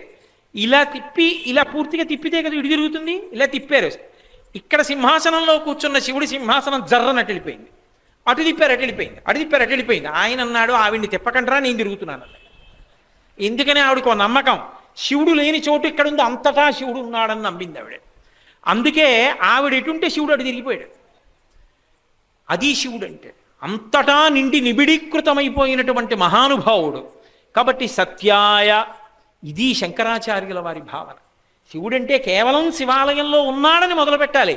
విస్తారం అక్కడా ఇక్కడా కాదు, ఆయన లేని చోటు లేదు.